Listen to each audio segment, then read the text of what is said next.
taking over, that's a promise, not a threat. Uppercut, season off top, you stop breathing. Yeah, what's good, yo? Welcome to another episode of Real Talk, where as always, if shit's real, we talk about it. I'm your host for tonight, Pat Scorpio, the New England representative, and as always, I got my man with me. I'm gonna let him introduce himself. What it do, boy? Jesus Shuttleworth, the guy, aka the GOAT artist, you know what I mean? AKA LB Lauderdale Boss.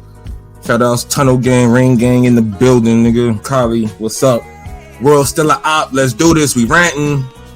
Yes, sir. Ring Gang in the house forever and always. And as always, I got my other man with me. I'm gonna let him introduce himself.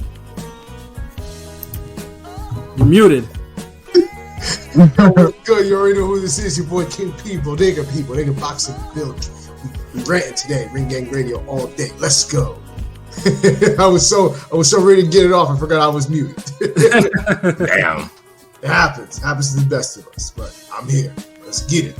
Yes, sir. King People Dega P. And also, I got my other man with me. I'm gonna let him introduce himself. Hey, what's fly? It's your boy Conscious Pilot, the West Coast Avenger, #1 contender, preparing for liftoff. Let's fly. Ring Gang Radio. Let's get it. Yes, sir. Conscious Pilot stays elevating above the clouds and shit. And last but certainly not least, I got my other man with me. I'm gonna let him introduce himself. Yo, what's good? You already know who the fuck it is. It's your boy Rome, Top 5, Chicago's own in the building, nigga. Stand up, we here. Yes, sir. Room Top 5, aka Chicago win, because he leaves these niggas in the breeze. So, yeah, man, we got definitely some stuff to rant about tonight. But obviously, the biggest thing that just got announced, earlier in the day, that obviously we have to mention. Usually we don't try to play as many boxing stuff, in our rant sessions. But we got to rant about this because, it's like fucking finally. It's a rant that's like 4 years in the making. Yeah, it's finally officially, both Spence and Terrence Crawford have both. I've officially ducked Keith Thurman. I mean, they're fighting each other. My bad. I'm sorry. I mean, but both things could be true. I'm just saying, both things could be true. Yeah, it could be probably true. The Keith just asked out, but yeah, finally, Spence Crawford, they're gonna fight in 2 months from now. You know what I'm saying? Nigga, like I said, I believe it when them niggas start walking down the ring, nigga. I mean, right now it's just. I believe it now because Steven Espinoza said it. So. Yeah, I believe that. Yeah, that too. And then Spence posted it, and then Bud, he posted up with the damn Aquaman ass picture. So Steven Espinoza has never said nothing about it before. No, he always shuts it down. Steven Espinoza was always the guy that when everybody said, "Oh, it's done," done, not yet. Come out the woodwork. It's like, nope, it ain't done. Yeah, he kept it real the whole time. Like he never tried to pump fake. He wasn't even trying to be one of those niggas that's like, yeah, we're working on it. He would say that after motherfuckers would come up and be like, yeah, it's done, and he'd be like, nah, chill. No, he would shut it down. He would shut it down every time. When somebody would happen. And then of course, once Spence tweeted it, I knew it was official. Like, fuck all these other niggas. Yeah, especially because Mike Cappinger, has a history of saying this bullshit. Like he did it at least 4 or 5 times. And then it was all clickbait shit, and it was annoying niggas. I'm like, look. And then people kept on posting like, yo, if it's not from Crawford or Spence or Espinoza or PBC, I don't want to hear nothing about no damn Spence, Crawford. Now we heard it from everybody, so we're all happy. Everybody posted it. We're all happy. Just don't let Spence drive for the next 2 months, please. Spence. No liquor. Let Spence drive for time. Be riding horses. We just ride horses. Nah, no horse. Like honestly, I don't need a Christopher Reeve situation. Like nah, nigga, try to play Superman, ended up like Chris Reeves, paraplegic, precise minds like the Pharaohs of Egypt. Shot the Yo, Bleak was snapping on that celebration joint, saying there's a couple. Sleep in the gym. I don't care. they might have aged long enough, so. But I'm still excited, definitely. What do you mean? No. What the order? Wait. What? Here we go. He might have aged. He might have aged his damn self. What the fuck you talking about? Like this nigga. I'm just saying, took a little longer, but it's all good. Dude, whose fault was that? This nigga said it like, oh my god! Because all the Spence fanboys are just like nonstop saying it's Bud's fault. We don't know whose fault it is, really. Who? I mean, fuck. Damn, pilot. Like, should I be rapping these Should I be rapping these hand raps or putting them on for you, nigga? Like, we don't know. We don't really know. We don't know. Yes, we do. Like, how many times has Crawford said, "Yo, like, I don't need this for legacy. I could fight this nigga, that nigga." It's just Crawford, the one that's been like, seem like he don't want the smoke. I don't need Errol Spence. Errol Spence needs me. Yeah, he's the one who kept saying it and then flirting and teasing other fights and shit. And it's like, and remember, who the fuck got 3 belts? Like, what the fuck? If anything, Spence was fucking up his career waiting for this nigga. Nah, Spence fucked up his career fucking up. Yeah. You know, I'm talking about at this point, we already know, like, Spence, and even then, like, dude, like, if I'm Crawford and I know a nigga want to fight me and he done been through the goddamn prison bus accident for 48 hours, nigga, I'm jumping on dude. I'm fighting dude. I'm not gonna stretch it out. Like, you waiting for a nigga to get older and more fucked up? Nah. Like, you don't wait till this nigga done got his mojo back. Nah, ain't no mojo back. Spence didn't. He's better now than he was when he fought fucking Swift. Yeah, Spence didn't shake that shit off. That's my first. I mean, obviously, probably. But then Crawford got the same shit, getting touched up by fucking Venetian. Nah, he didn't get touched up. Yeah, he did, nigga. No, he didn't get touched up. He beat dude ass, but let's not act like he pissed, like he ain't fucking take no punches in that fight. Spence is, Crawford is probably at the tail end of his physical prime, but he hasn't had a drop off in his performance. Spence, you gotta fight good people to have drop offs in your Spence, performance. however, is having these weird reactions we talked about in the ring. Every time he doesn't react from hitting well anymore. Looking for, I know that. I've been said that. He's looking down. Both them niggas is fucked around and waited too long to where we almost stopped caring about this fight. Like, they are honestly 7% of their purses need to go to Ryan and Tank. Honestly. Yeah, again, that's another thing I want to rant about. Ain't no fucking Ryan Tank cause that shit, nigga. It was Fulton and Monster that was the cause. No, get the fuck out of knowing, dude. Fulton like, you're trying to fucking force this hardcore narrative. Fulton and Monster was made before Tank and Ryan, nigga. That's the and even then it didn't move, dude.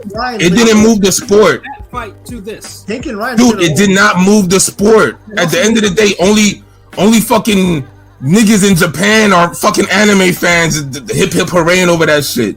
That's like a new that's like fucking last season of Attack on Titan for niggas. But they literally are the ones that actually got this shit bowling. No, it was Tank because it was Tank and Ryan, bro. Like, you just don't want to give them credit. It's okay. No, I'm giving Fulton Monster credit because that shit was harder to make.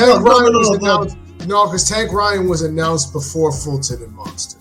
No, Fulton and Monster was made. I'm pretty sure Fulton and Monster was made. No, Fulton and Monster was talked about. It was on some. They was pump faking that until they finally had a date and all that shit. Exactly. So yeah, Tank Garcia, nigga. Well, it was because Tank Ryan was agreed upon last year because if you remember he fought. No, it was agreed upon. It wasn't official until it was basically. Fulton and Monster was official before Tank and Ryan. It was official, but it didn't have a date. Well, Ryan Garcia and Tank wasn't official, but it had a date.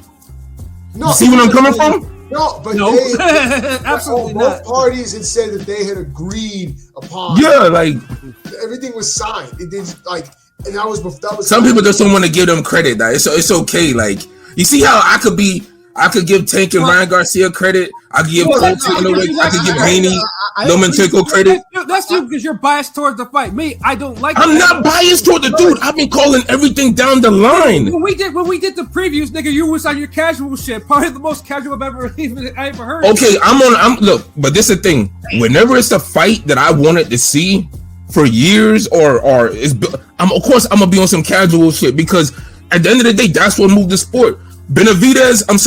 Bivol Ramirez, Zerto and Bivol. I talked about that fight. Like, did it end up being a great fight? No, but I was hyped about that. I was the one talking about each fucking Lee Wood fight. I've been hyping up like, oh, that's gonna be a great fight. Every fight he's been in recently been a good fight. Like, I hype up every fight that I care about. Tank Garcia was a fight that I was hyped up because I knew it would help the sport and it's good interest in style class. And Tank I thought it was trash because it's trash for. But I'm saying Tank generated so much money for PBC and Showtime. Like, without that fight, it's not be Spence blood's not being made. I Says feel who? like Says who? That one just kind of just like Now we going too far with it. Like, honestly, you don't think that helped a little bit to help money wise on this at all. Like, I mean, it makes a difference. nah, look, that was bullshit. Them niggas always had the money for the fight. It was just getting whatever bullshit ego shit they had to do done to make the fight happen. They always had the money. It's just Tank and Ryan Garcia low-key famed them niggas because there was younger motherfuckers in their prime making the fight. That's all it was. Yo, hold on, wait. Shout outs to my nigga Android. What it do? Tank and Ryan wasn't a good fight, yet the event had a bigger positive impact for boxing than anything in recent memory. Thank you. That's all niggas is saying. I had the most casual of or casuals reach out for it. Yeah. Like, I don't know why it's like pulling teeth to get niggas to just admit that. Was Tank Ryan the card itself a great card? No. Was it a great fight? No.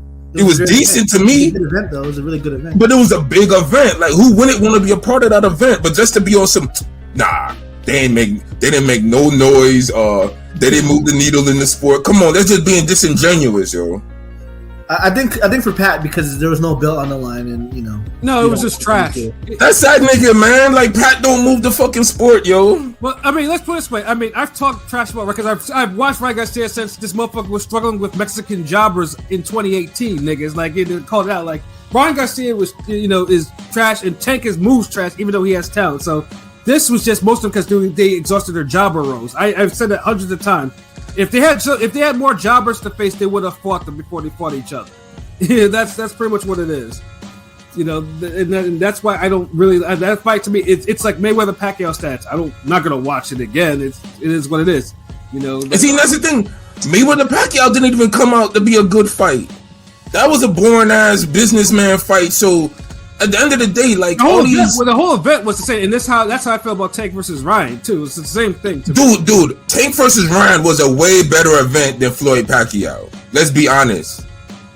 I mean, as far as energy buzzing, you had crowds, you had people actually at the events, all that shit. Dude, like, they didn't want no casuals or no involvement with the audience and crowd and the boxing community with Floyd Pacquiao. It was like a cash grab that they were just so happy it was over with. That's what kind of sucked the life out the fight. Yeah, I mean, either way, I mean, I can see what you're coming from, but either way, like, both events are just like next. The only thing was at least Tank and Ryan didn't pay shit for it. Like, so that's the only thing. The zone held me down with that. So that was the only. Floyd Pacquiao was the biggest fight of the century, nigga. No, it wasn't. They kept telling you that. Dude, Floyd Pacquiao would have been bigger when it's supposed to happen in between 2010 and 2012, 2013, whatever. Yeah, but for casuals, the super casuals, it don't matter when it was supposed to happen. It was just matter. It matters because casuals talk about it all the time. Because it matters when Pacquiao done took 2 losses before y'all have the fight. And the funny thing is too is like the aftermath of that fight is a lot of the casuals hated Mayweather Pacquiao. Like, one of them like, yeah, this is probably the last time. I can't even tell you how many times. Thank you. Like, that shit. Yeah. Do niggas actually remember? Like, motherfuckers was looking forward to Canelo down Kirkland afterwards. Yeah, exactly. Because I was like niggas was like, I'm so done with boxing with these motherfuckers. Like, yeah. You didn't have the effort, dude. Remember, this is a fight where fucking Floyd Mayweather Sr. is like, nigga, stop backing up, stop being scary, nigga, fight this nigga. Like, goddamn, like, that sorry ass fucking executive fight, nigga, fuck that fight, man. Like I've always said, Pacquiao Thurman was the type of fight fans expected from Pacquiao Floyd. Right. Or even Floyd Maidana wasn't better because Floyd Maidana were better. That's what I'm saying. Like, at least some type of intensity. Like, these niggas are just pecking and poking. Pause. Yeah, pecking, shoulder roll. Shoulder roll. Yeah, it's like... The fact Floyd even got caught with pull counters is just amazing. Like, if that or Floyd hitting this nigga in the shoulder, that's where he really got the for Creed 3. Like, this shit, I'm just like, man, fuck that fight. But but these niggas, look, dude, it's different because at least Floyd Pacquiao, it looked worse because they was the clear best niggas. The people that was up and coming behind them, pause, they weren't looking as dangerous as these niggas right now, like the Boots and the Stanioneses and the Virgil Ortizes is. Right. So these niggas slowed up. At least boxing was still moving. Like now, it's like, so Yeah, I mean, finally, like y'all niggas took forever. So yeah, I'm kind of happy for the fight. Like only because the year been boxing has been so good so far. That's the only reason. Yeah, and we're trying to make it there. That's it. Yeah, so I'm hyped for it now. Like not all the way on 10, but I'm like around 6 or 7. Like. But at least because now, I mean, we get Monster Fulton and this on the same fucking week. So it's like because Monster Fulton is on a Tuesday, I think. I don't like that.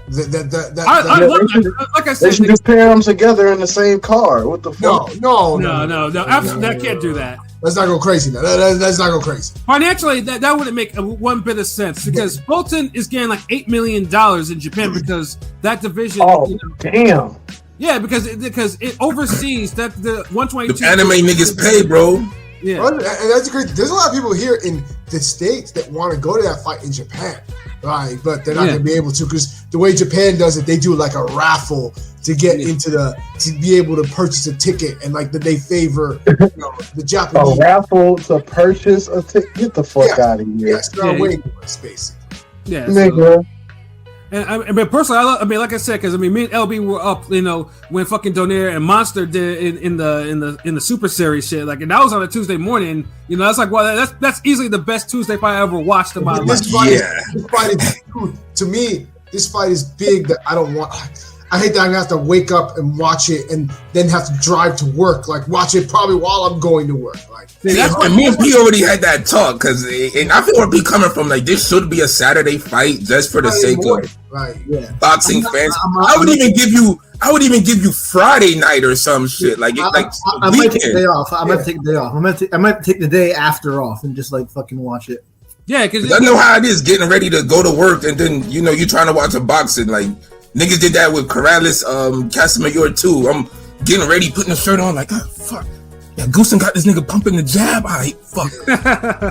Shit. All right, Rodney, get the car. Let's go. Like, you got the VCR running, right? Nigga, come home. Press play, like, we good, nigga.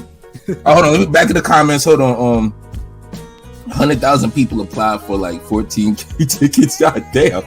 Yeah, I mean, salute Chris Brown. What it do? Cheers and like. Yeah, we about to do that. We about to cheers and light one of them, nigga. No doubt. Yeah, I mean that whole for Fulton Monster, that shit's gonna be a fucking sellout. Like, I mean, that shit's gonna be no fucking joke. Like, because one thing, because the Japanese have like they present boxing in probably the best way. Like, it's everything is like formal, it's everything like that, but it looks nice. You know what I'm saying? I like. I'm gonna say this after that week. It's gonna be interesting to see a lot of people's pound for pound lists after that. Yeah, that reminds us. Yeah, because after going into August, that pound for pound list is gonna be looking very interesting. Yeah. I mean, soon we're gonna be doing our mid-year pound for pound. I think after June, yeah, we do our mid. Wow, it's gonna feel weird doing it now. Look. It ain't our fault that Ring Gang had his own tradition for the last 5 fucking years, and these niggas want to pull a big fight in the summer for the first time since 2019. But shouldn't we wait till Nigga, Ring Gang fucking don't follow nobody. Nigga, Ring Gang do his thing, nigga. See, what you should be saying is, hey, nigga, we should update the pound for pound list in September. Yes, after we do the one in June, nigga. Because we're doing one in June, we're gonna do it right before the fucking Fulton and Spence shit. But look how much shit happened right before that, though. Yeah, I mean, that's how we do it, man. Like, that's how. I know. I'm just saying, like.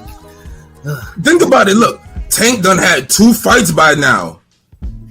And it's cool. I'm seeing Tank on list actually. Before people thought it was a joke. Not a joke, but but now you're seeing his list. So we could make a special arrangement that update the pound for pound list 3 times in a year. Like, ain't my fault these niggas finally got their shit together. We've been asking for the fight. We'd be doing more pound for pound lists than fighters do fights in a year. That's what thank you. That's what I'm saying. Like, dude, like, we literally gonna be on the second pound for pound list, and some of these niggas ain't even fight twice yet or once. Mm-hmm. Like, damn, Pilot just like, nah, nigga, fuck that. Let these niggas all gotta fight 3 times each before we do a pound for pound list. I mean, the only thing I gotta say for Crawford and Spence is they need to. I want them to put together a good undercard. They got to, like, they can't just be like, I mean, whatever they do. Like, they got. I mean, basically, Benavides and Plant showed us the way in terms of at least building up an undercard that's at least, you know, that make fights that make sense and is actually delivered in the ring. Agreed. I saw a rumor of what the undercard may look like. Oh shit! I think I see that tweet. How do they niggas was like, "Is this the undercard? Is this the free card?" Do they stay in the same weight class, or do they do like? How are they gonna do it? I would do some fights in the same weight class for the next group up type niggas. I do. The one I'm very, very sure is going to be on it. I do believe that Pitbull and Giovanni Cabrera is going to be on that. Hey, we had Giovanni. He was in the comments. He was all in the comments. So I think that's going to be on there. I don't mind that fight though. Yeah, I don't mind that. It's a good fight. It's a good fight. That's a good fight. Isaac Cruz seemed like he got next. It's not a walkthrough for Isaac Cruz. You know, I'm gonna pick Cabrera in that fight. I'm probably putting I think. I don't know. I like action in that fight, so that's why I like it. It's a good co-main. It's a good co-main, man. I don't see how winning is. I don't know if it's a good co-main. An opener, you know, back in the day, it'd be a good opener, but we're gonna take it don't scream co-main. It's a good co-main. That's gonna be the co-main.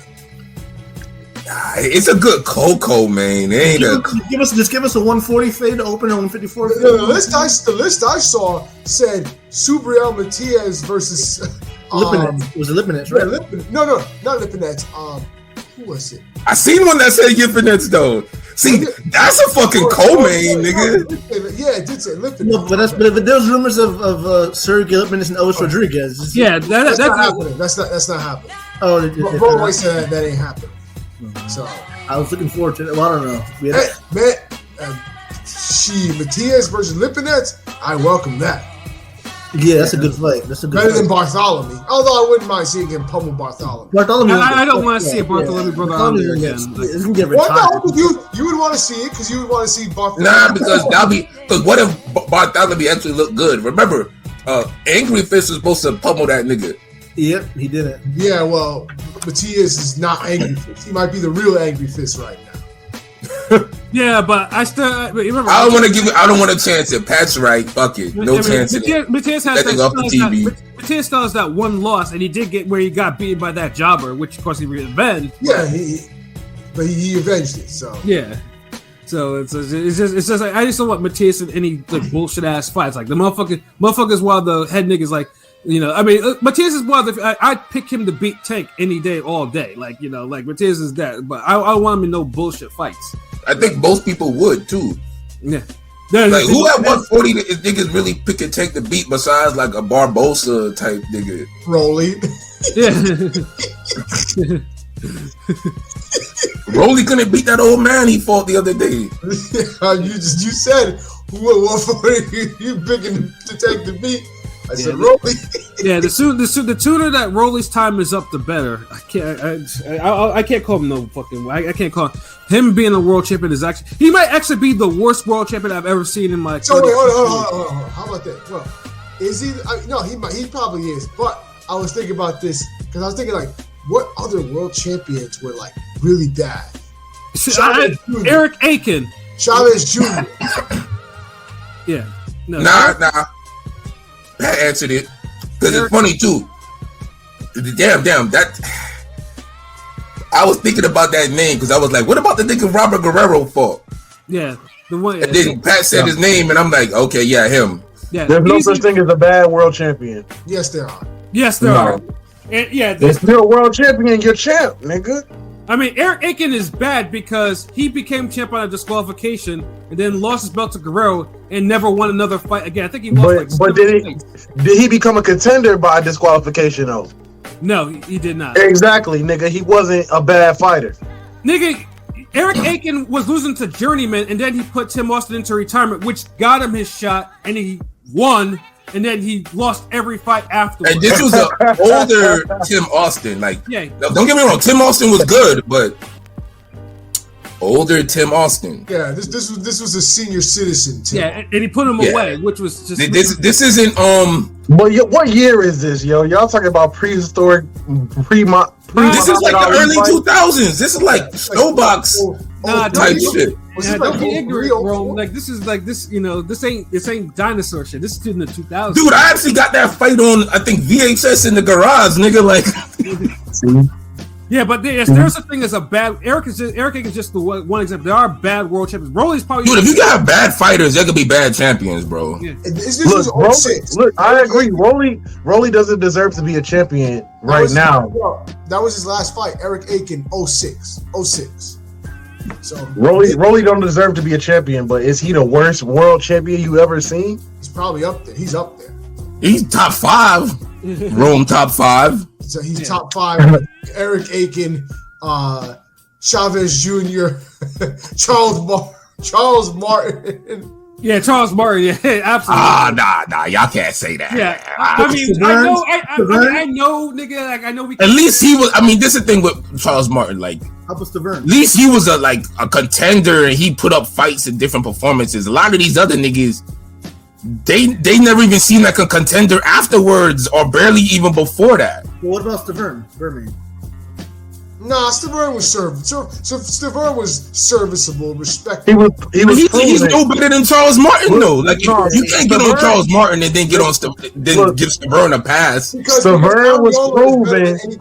Wilder just whooped his ass and knocked him some chromosomes loose. I mean, he did beat Areola, so I'll give him that. Areola is better than anybody that Charles Martin fought. So I'm like, you know what? At least he has that. So that's serviceable. He never got that Kowalski Kalnacki rematch. Yeah. And he shit, he almost made that fight a draw, really. Like, he woke up in that second half. So they're giving Ortiz, everybody's Cuban fighter, a run for his money. Shit. A lot of bad world champions.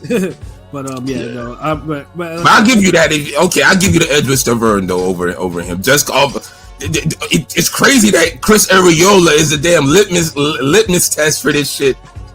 Right. Like that just show how bad these niggas ain't really fighting each other like that. If we're picking Chris Areola as the guy to be the difference maker here. The barometer. Yeah, I'm just saying, like, and I fuck with all of them. It's just damn. Memory, I mean, Banana, even though he upset Julian Williams, Rosario was kind of trash to me. I always see his ass get beat. Yeah, he beat a unified champ, like fucking like a Crawford. Man, don't get this back to Crawford, nigga. With all these damn pedestrian ass wins, niggas be hyping up. Like, damn, this nigga's like he'll be like 35, finally fighting somebody that we're not sure he's gonna beat. Well, I mean, I'm sure. I mean, like I said, I'm positive. Let's not do predictions yet. Yeah. Yo, before we continue, I would like to say rest in peace to Tina Turner. Oh yeah, no, we were good to that. Yeah, no. We're gonna knock them all in a row, bro. 3 of them. Oh damn, that's a bad way of saying it, but yeah, and then shouts out Android. Yeah, Regis was talking like Matias was gonna leave PBC, but it don't seem like anymore. So huge chunk of that I told you so shit. Yeah, well, if he doesn't get the Matias fight, then he's fighting the Puerto Rican guy that's gonna get knocked out in the 6th round, bro. He'll fight the winner of Love Hitchens, and that'll be a great big event. Crickets or Catterall next. Oh, that one too. I mean, look, I'm just fucking with y'all. Like, those are good fights, like hardcore boxing, but they're not gonna elevate no profiles here. Like, Regis would have to go. Like, if Regis knocked all these niggas out and was just get on the mic and start just calling dudes out. Yeah, Regis being Regis, but like this is the thing. We're in a day and age where niggas could turn their momentum around at the drop of a dime. I mean, like y'all said, he basically went to the school of Winky Wright and he surpassed Winky Wright. Nah, we got thank you, P. Like we discussed this. Like Winky Wright gets a damn almost a bad pass considering like the age we in now. Cause compared to now, it's only really he Andre. Fucked up maybe 2 fights. The Andre, basically the Floyd fight and the Oscar fight. So, but those weren't his fault though. And he still fought. You know, Winky did fight a lot of names. So yeah, the fights Winky messed up were he didn't want to take the Jermaine Taylor rematch for I think $4 million. I mean, he fought still a name of names back then, at least, you know. I mean, to some degree. That's when Taylor ended up fighting Uma, and he said he had more people in the front row for his fight for Uma than Winky had in the arena for Corte. Hey, don't even remind me about that fight. That fight pisses me off so much. You know, You had like it was a Mortal Kombat mirror match. yeah. You had Sub-Zero for Mortal Kombat 2 against Sub-Zero for Ultimate 3. One was like a little bigger and younger. Oh, god damn. Boxing, we be tying boxing into everything, my nigga. Yeah, But yeah, Regis being Regis, but yeah, we'll see. Like, I don't want to completely blame Regis on this one though, because this is deja vu a little bit. The Zone just has a habit of hyping up certain fights or potential fights to get niggas a sign, and then the fight never happened, or it happens like 5 years later.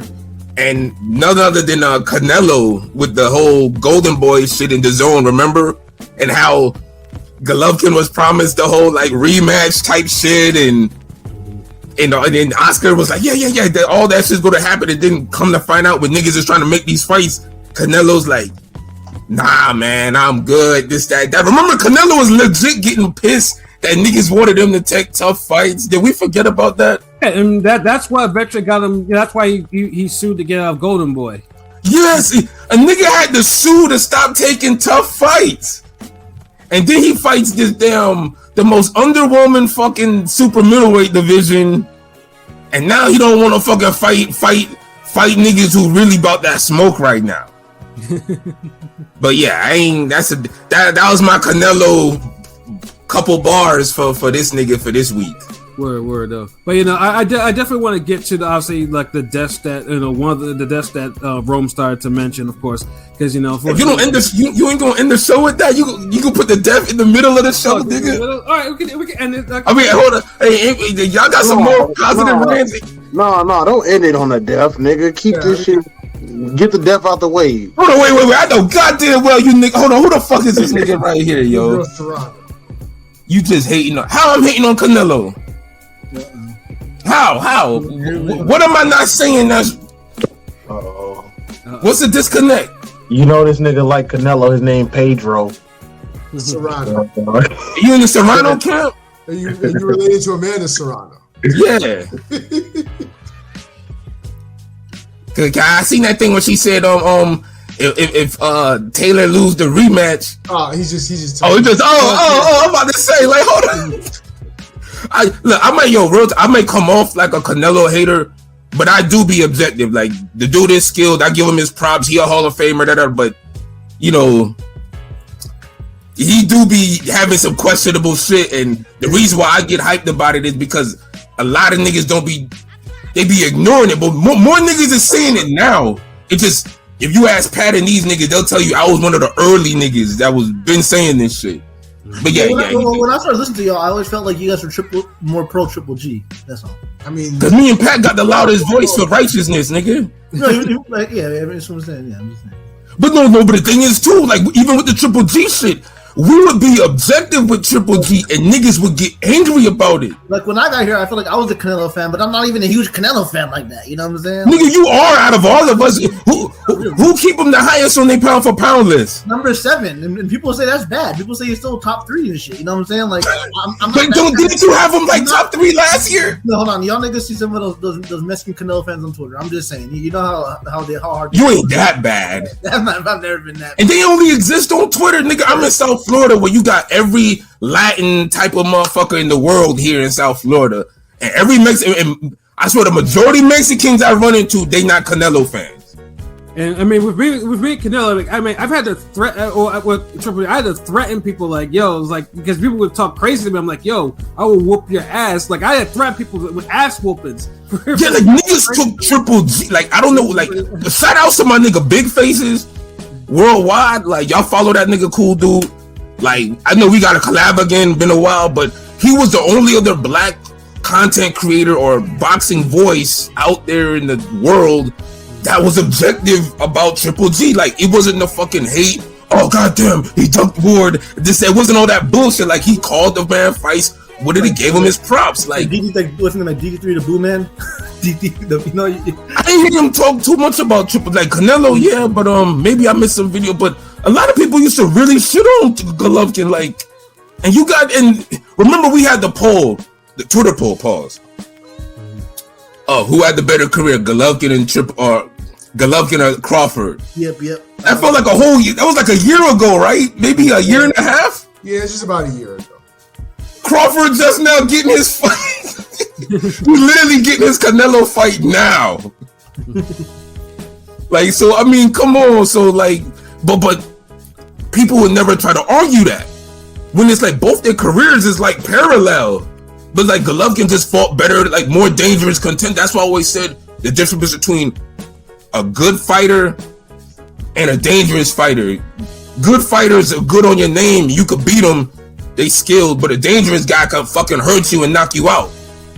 Right. Crawford fought a lot of good, like solid fighters, but he ain't fight enough dangerous niggas. Even a Curtis Stevens can knock you out. Fucking Jacobs, all these types of dudes. So that was my whole thing, man. But I know King P wanted to talk about these. I know there was a tweet or something earlier. You said you wanted to rant about not the poll. Oh, the that damn fucking swimsuit picture. Like, oh yeah. I go because somebody put up a picture of because the LSU girl Angel Reese that was talking shit to the other girl, and all the crackers got mad at her. She was doing all the shit. Like they all got mad. So she was doing a little swimsuit thing, and I was like, somebody put like, "Oh, I'm a fan of her," and I'm like, "Me too." Like I'm looking, oh, she look good. That's what's no, she's cute though. She's a real cute girl. Yeah, she looks good. Yeah. And surprisingly, I didn't get it, but some other people, shout outs to Gritty, they was catching all the "you sicko." She's a kid. I'm like, someone was like, she's 19. Like, first off, she's not 19. She's 21 years old. Like, this is not a kid we're talking about. She's an adult, a legal adult. Like, I don't like people need. Oh, and how old are you? You're too old to be looking. Like, people need to figure out whether they're okay with age gap dating or not and stick to it. Because these same people will be like, oh, you know, when I'm 40, I want to be the man. I should be hitting on the 20-year-olds. But now you go tell another man that he can't find an early 20-year-old attractive? Like, hold on, wait. These ain't bitches saying that. These are niggas hating. Yes, these are dudes as well. Nah. I thought these were women hating. Like, it's both. But is it? I mean, both of them is a whole shit. Like to get hate from either side. But dudes is like worse. That's like you trying to get brownie points. Like the chicks, they just mad because niggas is taking eyes off of them and putting it to a younger chick. Right. The dudes just seem on some like, well, you know, if I say bad boy, bad, you know, the older chicks are like me, and I mean, I could slide in there. Like, nah, you your pandering ass. Somebody was like, I see a comment to somebody else like, well, you know, she's 19, you're like 40. When you were 19, she was like 2. I'm thinking but that's irrelevant because she didn't know her when she was 19 years old. So what are we doing? Like, it's like people come to all these silly things and you're just like, well, what is a 20-year-old and a 30-year-old have in common? I hate that question now. They'll say that. Well, what is this? What do you have in common? Dude, if you play basketball and you talking and you trying to game up and mac down a chick that play basketball, like what other shit do we gotta have in common? Like, right, exactly. Like it's crazy, and like I don't know. I'm somebody that I've never had an issue with age gap dating, and that's only cool. I mean, I also saw it in my home because my mother was 9 years older than my father. My mother got married when she was 23, so my father was 32. So it's a 9-year difference. And then when my mother got remarried, my stepfather was 8 years younger. So I saw it from both angles, the man being older and the woman being older, and neither time's like, what's the big deal? Like, this whole age gap dating shit is stupid. I mean, it's to each his own. I mean, personally, for me, I mean, I'm in my 40s. I would never go for a woman probably, I mean, younger than probably maybe 31 at the because, like, I have no use for a 20-year-old. Like, I don't have the patience. But see, that's the thing. you could bag them though, right? Oh, easily, nigga. Like, you see this nigga? If they threw themselves at you, I doubt a lot of niggas would be on some. No, you're 21 though. Chill, like no, you 18. You're in the prime of your life though. It's not. So that's what You say no to a ratchet pussy, juicy J cat. Like no. I mean, y'all niggas nah. I'm zaddy to these young women's out here, bro. Because I honestly don't believe that shit. Niggas say that shit, but I don't believe that. Like, no, I get a whole lot of young chick attention. The problem is I don't want to deal with them because it's a whole different thing. Like, I'm not trying to be like I can't even tell you how many times I even try to get hooked up with them, like 25, 26-year-olds. I'm like, yeah, that's not gonna work because because my patience ain't. I can't deal with that. But I mean, to each his own though. Like Yeah, see, long as you're not hating on another nigga who. Oh, never that nigga. Like who's acting on that, because it's like, it is what it is. Like, and honestly, like, women always say the whole maturity thing, but when you start talking to these chicks that are damn younger. Yeah, they not. They be on the same level as the chicks that be in their 30s sometimes. So it's like, get the fuck out of here. Like, y'all got the. And sometimes the younger chicks are more fucking open-minded or more fucking sure of themselves than the older chicks. So it's like. And you know what the funny thing is too is like a lot of the younger chicks that were I know like back in the day that were on that wave now, a lot of them that I know of, like they're alone, bro. Like they single or they single with kids, nigga. Like that doesn't surprise me. I mean that's not the stereotype thing, nigga. That's just how it goes. Like that's just the game, but that's the thing. I'm just saying the whole myth about what you got in common is like overblown and it's some bullshit. Really, like think about it. Look. How many times do you interact with different men and women at your job and their various ages? And initially, you don't have shit in common with these motherfuckers, but you trying to get a check from some unseen cracker motherfucker running a company. Later on, you mingle with people, you talk, you end up being in common. You find out, oh, goddamn, this person's 11 years older than me. Y'all going to happy hour. Like, get the fuck out of here, man. Like, like bullshit. Like, motherfuckers... It's just hating type shit, dog. And furthermore, even with the chick shit is worse because how many times we've been in high school and we walking home, whatever, and the older nigga with the whip who done 22, 23, 21, 20, then graduated high school a year or two ago, 3 years ago, sometimes 5 years ago, is picking up all the chicks at the high school at the corner store, walking home, ain't catch the bus, whatever. Yep. And this happens worldwide, nigga. It's only in the suburbs. It's only in the hood. It's only here. No. Shit, it happens in the South, everywhere. Yeah, I watched a similar episode like this last night on SVU. I watched it from this past season. Like there was an episode like that. There, like I was just like, God damn, like this shit. It's universal. Like it's out there. Like you remember, dude. Shout out Serene Gang with the Harlem World Review. First it shook the shocker. I made me think of the Mace kid on the phone when he's like, "Hey yo, that shorty wasn't no 18, nigga." Like, what you mean? Like, I followed her to school, nigga. That's why she ain't no 18.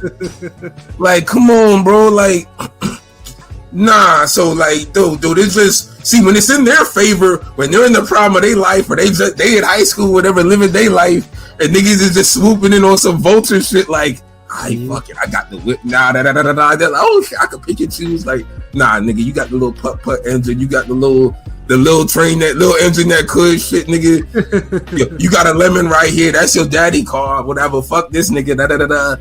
Right. It's all good then, but when the niggas that's your age then get on some regular shit, or they boss up, now it's like they could reverse that shit, and these niggas don't even gotta go no high school on no creep shit. Niggas are just interacting in younger spaces, and like Pat said, it's up to you if you want to act on that shit. Like, right? Niggas dick policing for no reason. Like, yeah, man. I mean, look, what part of the game is that? Like, who raised you niggas, yo? It's like seriously, that's fucking just terrible. Like, I saw that shit. People are weird. They are just projecting. Exactly, Android. Exactly. That's all it is. It's they own insecurity. It just is no real concrete evidence. You go to other countries, motherfuckers age gap marriages all the time. Right, you know, like 15 years, 20 years sometimes. Like it's shit's crazy. Like, you know, 30 maybe. Maybe on. And then people get, oh, you want the motherfucker to be rich and take care of you?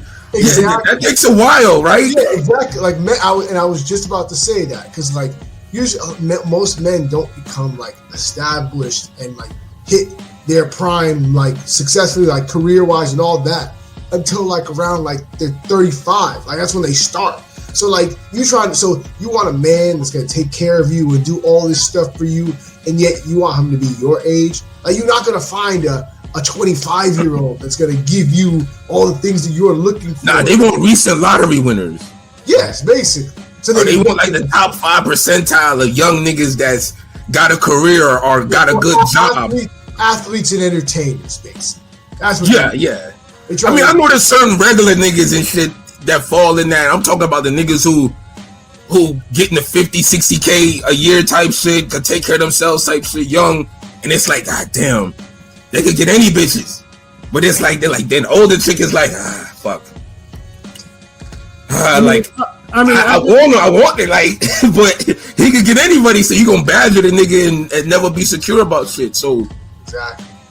Yeah, I mean, honestly, the come up is part for us men is even probably it starts even earlier than 30s. I mean, I know for me, I know shit changed for me when I was like 25, 26ish, and I think because number one, I know that women were starting to like really settle down, and then also for me at the time, like I started coming up at work. Like, I mean, I was making like $60K at that time, but you know, I didn't have a lot of expenses outside of my student loans. I was able to get my own place, my own fucking junior apartment, you know, and shit like that. I still love that place. And then all of a sudden, it's just like you see this, and it's like, and then saw the pictures of me traveling for work. Like, oh my god, what are you doing? And I'm like, no, I'm working. And then after that, it was just like, hey, you know, it's just like I was choosing, and it's just like, and it just gets easier over time. Like, you know, and like, I mean, now of course, like, you know, I'm well established, so it's like I don't have that issue. It's just like, yeah, I mean.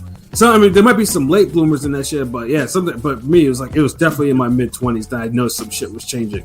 Like 35, I mean, 35 is when everyone, like, you know, man's usually kind of established, and then like, you know, pecking order is like it's like permanent now. It's like, you know, men up, women down type of shit. You know what I mean? So you want some icy pimp some hoes down type.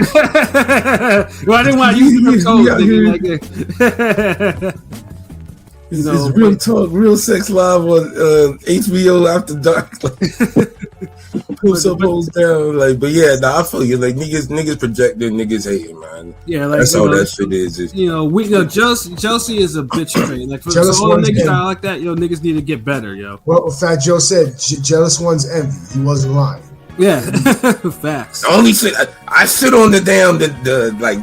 I never look fond of the niggas as grown ass niggas 25 going to high schools. Like, nah, I'm not condoning that. I'm just telling niggas it happened, and a lot of chicks act like there was a period of time where like that they act like the chicks act like it didn't happen. All the dudes remember it, of course, because we had to see them get whisked away. Of course, yeah. The chicks don't remember that some of them got whisked away so fast they don't realize it. Yeah, absolutely. So yeah, like it's a different perspective. But if everybody be honest about it, people will shut up because they'll be embarrassed about it. Mm-hmm. Craziness. Let's get into the poll topic real quick. Yeah, no, I was just looking for that. Because this one, yo, had the computers putin'. Yeah, I can't believe the engagement that we got on this shit, yo. Yeah, like random shit. This is just a random poll popped up in our heads. So pause. Yeah. We had to ask the people. So, random Twitter poll. You know what it is. So, in their respective primes, which rap crew made the best music? Dipset, G-Unit, or Rough Riders?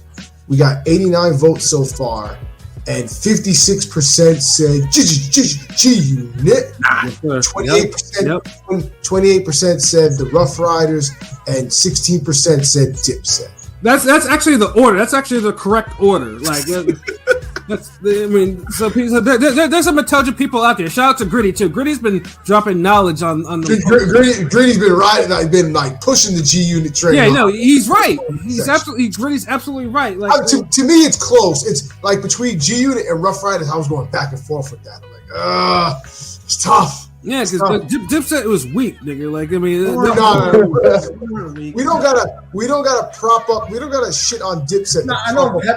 I'm gonna shit on Dipset. I'm not propping up. Dipset has always been weak. Yeah, like I can like Banks Brick, Mob Brick, Buck ain't been out for 3 years. He the hottest. Like, I mean, if we're talking about at least the diss songs, Dipset won, nigga. Like, cause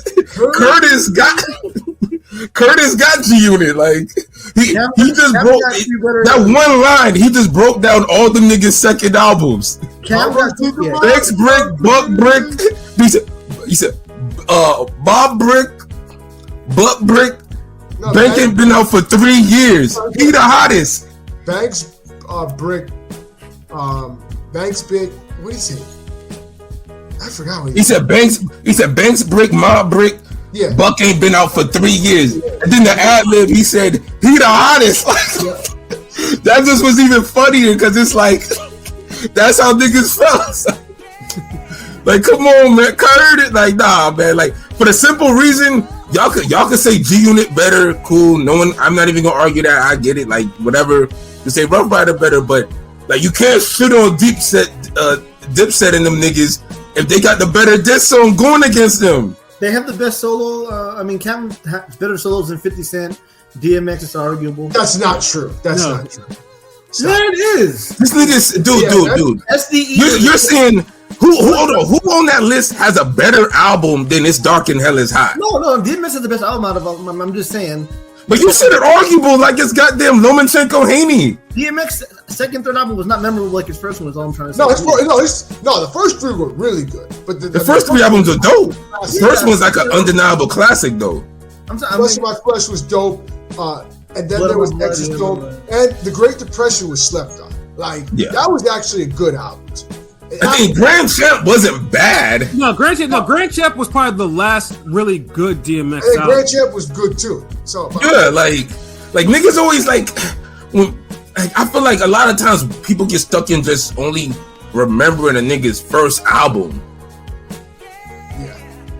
Yeah, and Cam's first album was cool. Confessions, it was alright. But I'm saying Sports Drug Entertainment, Come Home With Me, Purple Haze, those were all really fucking good. No, I mean he's got some good albums, but you say far and away the best. No, I'm saying I said compared to 50 Cent. 50 Cent's first three albums compared to Cam's. I'm just saying. I mean, I like Cam albums over 50 Cent, but 50 Cent first album was like a monster. Yeah, 50 Cent's album was great. Yeah, I'm just saying.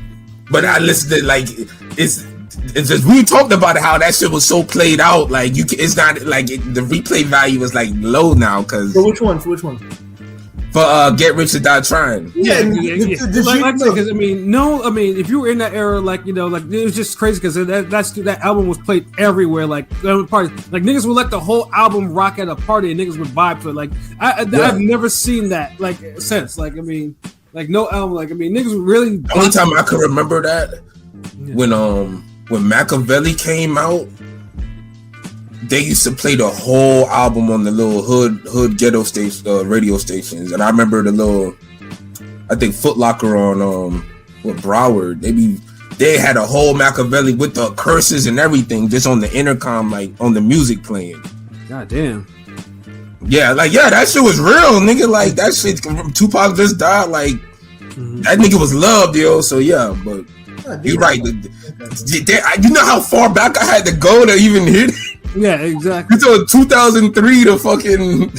Yeah, I mean, because on the radio, I mean, like to hear for me, like to hear like rap on the radio with curses. I mean, it was only the college radio stations that would actually play that shit. Like the ones that I'd pick up on my Walkman or my fucking radio and shit like that. Like those are the ones I hear like all the raw shit. Like even niggas had that shit that motherfuckers be getting rated and shit. Like it's 90.9 now. Next week it's like it's 89.1. But yeah, man, I ain't gonna lie. The radio in the '90s and in the early 2000s was something else, man. Like you stay up to 11 o'clock and then they start playing all the good shit. Like, yeah.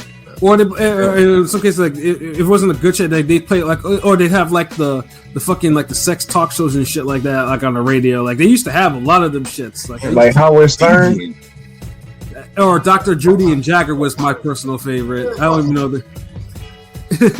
Nigga, how we going from hip hop to that? Like this nigga Pat, like No, because Rome said Howard Stern. I was like, nah, fuck Howard Stern. I never listened to that nigga, but I always seen like clips of that nigga. Never liked him. Never. That's like some old school shit y'all niggas probably listen to on cassette. Listen, Howard Stern was always cracker humor. I never stuff. But why he always got a black co-host? Like what's up I with used that? I used to watch it. He had the whole. Why He he even made a always movie got a black woman as his co-host? No, hold on, time out. I ain't the one that used to watch E late night because because of the free smut was on there back in the day. Yeah, there was a lot of. y'all niggas just. You know it's true. I know, but then y'all niggas is like looking forward to that shit. Like that stupid whack pack school band of misfits with Beetlejuice and the other. yeah, like there's a lot I of see that Twitter nigga on a bullshit. meme. That nigga's on a meme every day. He's on a lot of memes. Like he might be more popular now than Howard Stern. He's still Yeah, like if he was damn courtside, maybe the NBA niggas would know him. Yeah, that because what the hell? Howard Stern? They don't say hi to me. Yeah, because you're a racist Jew that does blackface bullshit. Sorry, I'm just saying. Yeah, exactly. Yeah, Sounds like what's that? Sarah Sarah something? Sarah Silverman. Sarah Silverman. Oh yeah, I heard too. Jimmy Kimmel did that shit too. You know. Yep. And yet they were the biggest. Like when Kanye said what he said about the Jews, they went crazy and had. But I'm like, oh wait. These people was this you. This you never fails. By the way, they did that to Sarah Silverman so hard on Twitter, like that nigga just like I saw it vanished. Sarah Silverman. Yeah, I mean that shit. Like I remember one of my former roommates was obsessed with her. Like I was like, why? Like first of all, she's not funny. Not funny. She's not funny. She's not that. She's funnier than Amy Schumer. Like that's not saying.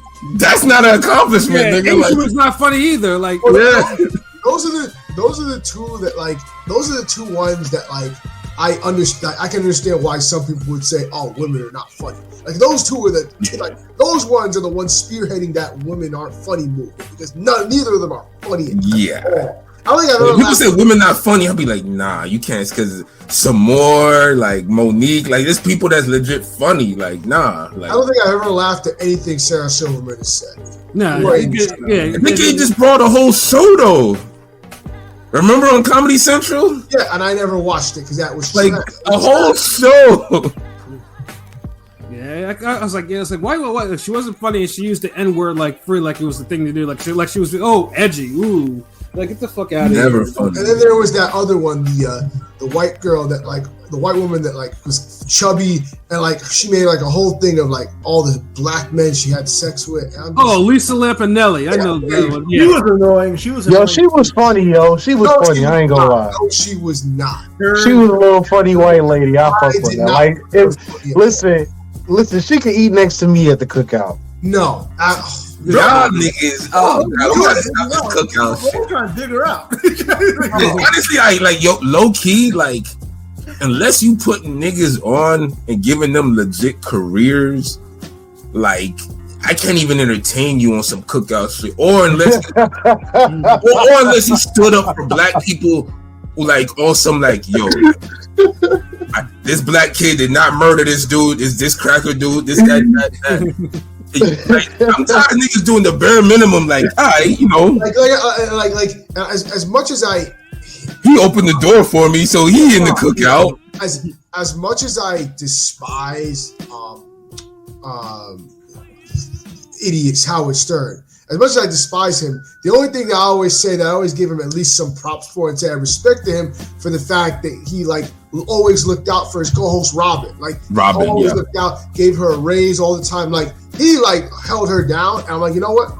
If nothing else, I'll give you some respect for that, give you some props for that. Everything else, no, fuck you. But at least you you had a black woman on your show and you held it down with her, always gave her a raise, never, because she was just as important. He knew that she was just as important to the show as he was. Like, so it was what it was. So I'll give you respect for that. She made him tolerable at times, actually. Yeah.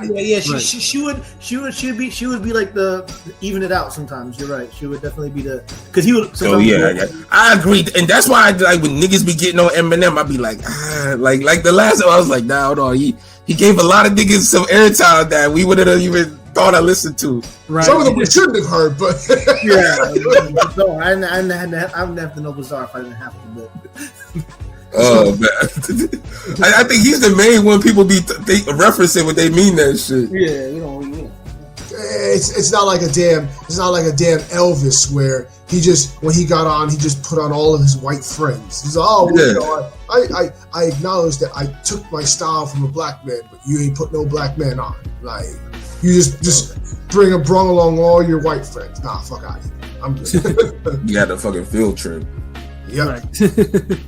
So yeah, it is what it is. But yeah, I'm not mad at the results for G Unit because G Unit gave us a lot of great material. Those mixtapes fed a teenager for years. So yeah, they've had my pockets too. Because I used to tell them. I didn't say Dipset did it, but I'm saying I'm addressing the winner of the.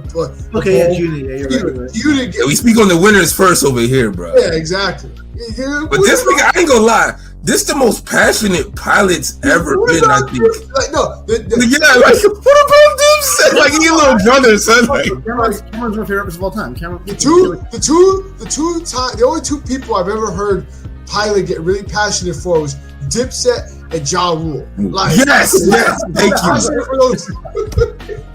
Like this nigga be ready to fight. Like he's like, yo, man, what about Dipset? Like yo, pilot sound like oh my god, like there used to be a nigga like when we would go to the gym, the boxing gym, like after work or after school, because some niggas was younger than others, some grown ass men, some teenagers, and there be this one dude who he always be playing like Wu-Tang or some underground hip hop shit, and it's like this other dude he'll come in there and anytime he's like, yo, what is this shit? And he'll fucking take it out. Nah, I like Wu-Tang though. Like it somewhere. I mean, he'll put on like some Soldier Slim, some Tupac. See, that man didn't have no knowledge of self. That's the problem. Nah, like no, because the thing is, it was white. It was two white dudes. You had one white dude who was listening to all the backpacker shit. And he fought like he was a back foot boxing dude. But then the other white dude who's like, I guess like more street or whatnot, the pressure fighter, the Joe Smith type of guy. He was playing like all the hard thug shit, like you know what I mean, like the Trick Daddy, the Tupacs, the damn, the Soldier Slims and all that shit. So yeah, like it was just funny to me, like pilots acting like nigga just tossed his toy or some shit, like tossed his damn Ja Rule CD. No, which is hilarious that he was playing Wu-Tang. When I went to the Shakur fight in Newark, like half the intermission songs were off Supreme Clientele. I was laughing. Real talk though, they did play that shit. Like whoever does the music for Top Rank during the shows though, that they did that's the A+ right there. Like they be killing them songs. Like them songs are just like, oh shit, they let me play. If I give them props with the music, then I really fuck with it. Like, the music be good at the Top Rank shows. Though. No, I was just laughing because it was almost like somebody just like said like, hey yo, we'll pass you this Supreme Clientele CD. I want you to play all the songs throughout the whole night. Like, we legitimately played every Supreme Clientele song on that album throughout the event. But see, and that's what American shows are missing in boxing. Like we're missing the pizzazz, the little extra, the little showiness. Like we don't even have like when Kell Brook be doing the whole all of the lights Kanye shit. Like that shit be coming off raw, but like niggas don't even do nothing like that over here. Like I like when PBC tried to do the little entrance shit that they started to do. But then they dropped that once they stopped, doing all the damn shows on different platforms. So right, we need more pizzazz. And they made it real generic, like Although I will say one thing about Top Rank, and I was talking about this with a couple people yesterday.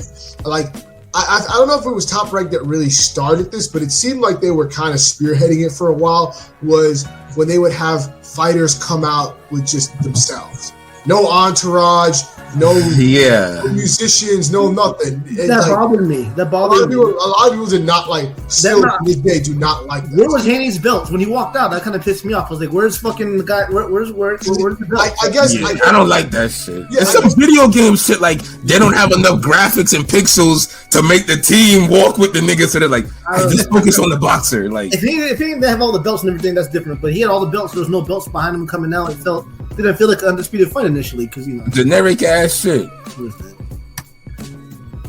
I mean, it worked for the pandemic. I understand that for the pandemic. Okay, that's fine. But even like after the pandemic, they were still doing it. I'm like, why is he walking by him? Like, it makes it feel less special. Just like, just walk out, walk by myself. And then you don't give airtime, showtime to niggas who are part of the team.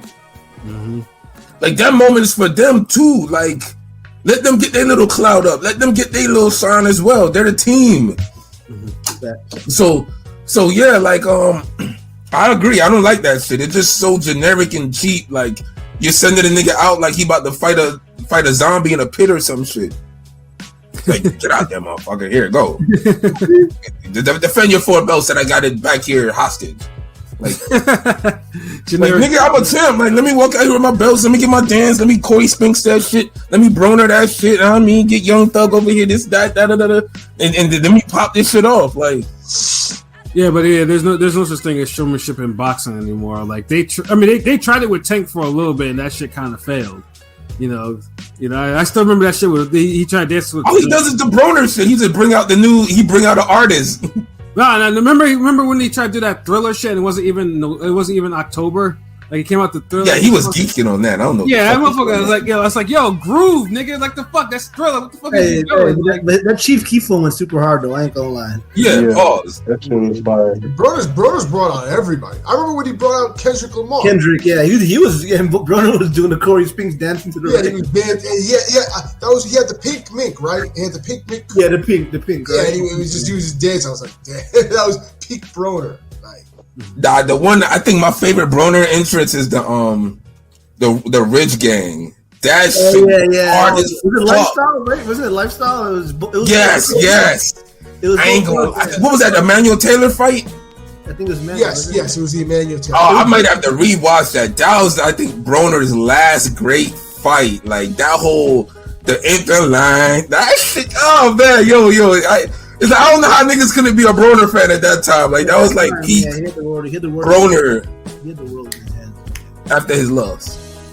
After the loss too, right? That was after the loss. Yeah. Like that was I led a combo at the end where he dropped the dude. Like he. I mean that was the fight where Taylor was giving him a little bit of trouble. I mean that was a little bit, nigga. That was like fight of the year, back and forth.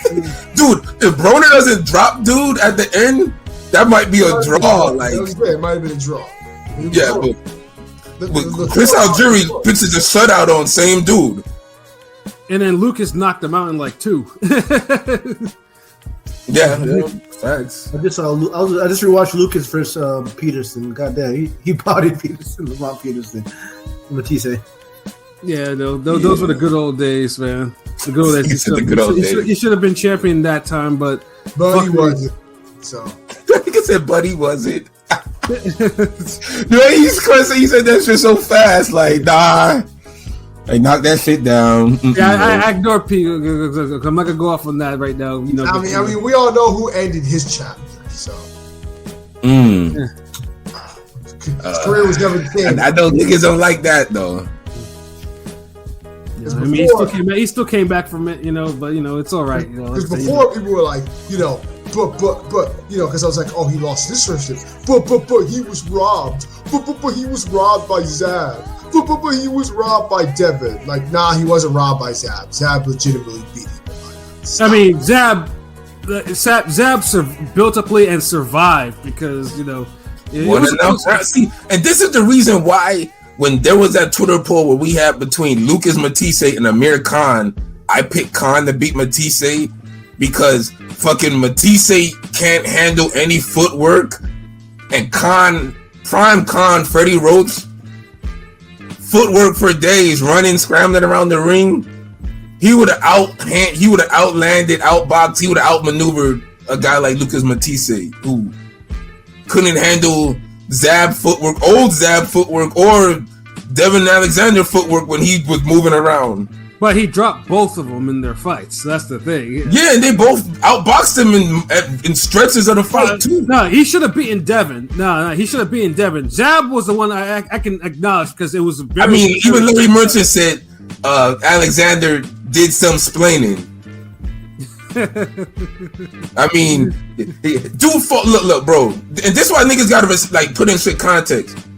Devin Alexander fought Matisse right after he lost to Tim Bradley. Yeah, I know this. Who the fuck is doing that now? Yeah. Who is taking that type of fight? Yeah, Matisse dropped him, and Alexander didn't fight the best of fights, but that wasn't no walk in the park for Matisse either.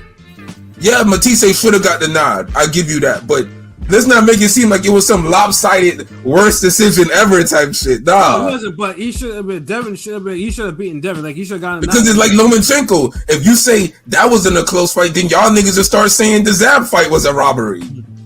No, the Zab fight was just really close. It was super close. I mean, the knockdown was. It could have went either way, you know. But nah, it wasn't that fucking close like that. The Zab fight, it was close. It was close, but not like where the knockdown was on some like, oh, it could have gone either way shit. I mean, nah. Zab only won by 1 on 2 of the cards, and Lucas only won. Like, it was that close to fight. I mean, now I'm just remembering that I forgot that Devin beat Matisse and Maidana back to back. Yeah, he did. Yeah, dude. Hold on, so he fought all them niggas in a row. Yeah.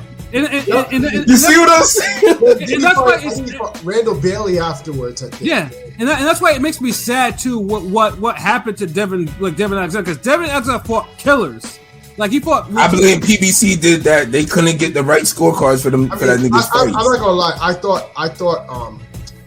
I thought that Devin was that guy after the Urango knockout. Yeah, same thing. Yeah. I thought that he was that dude. Yeah, I mean, I stand the dude, but that Bradley fight left such a horrible taste because I didn't like Bradley. Like I was like, really? Like this is what you get roughed up out of your belt? Like that's how we doing it?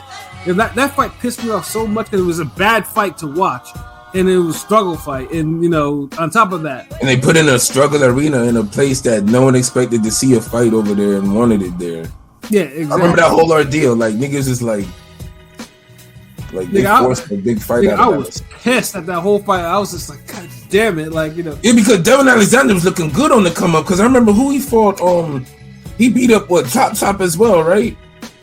Did he? He beat who he beat? Junior or was it Witter? Like Junior I think it was somebody on the team that Roy Jones card. It was Junior Witter. He beat Junior Witter. Okay, yeah.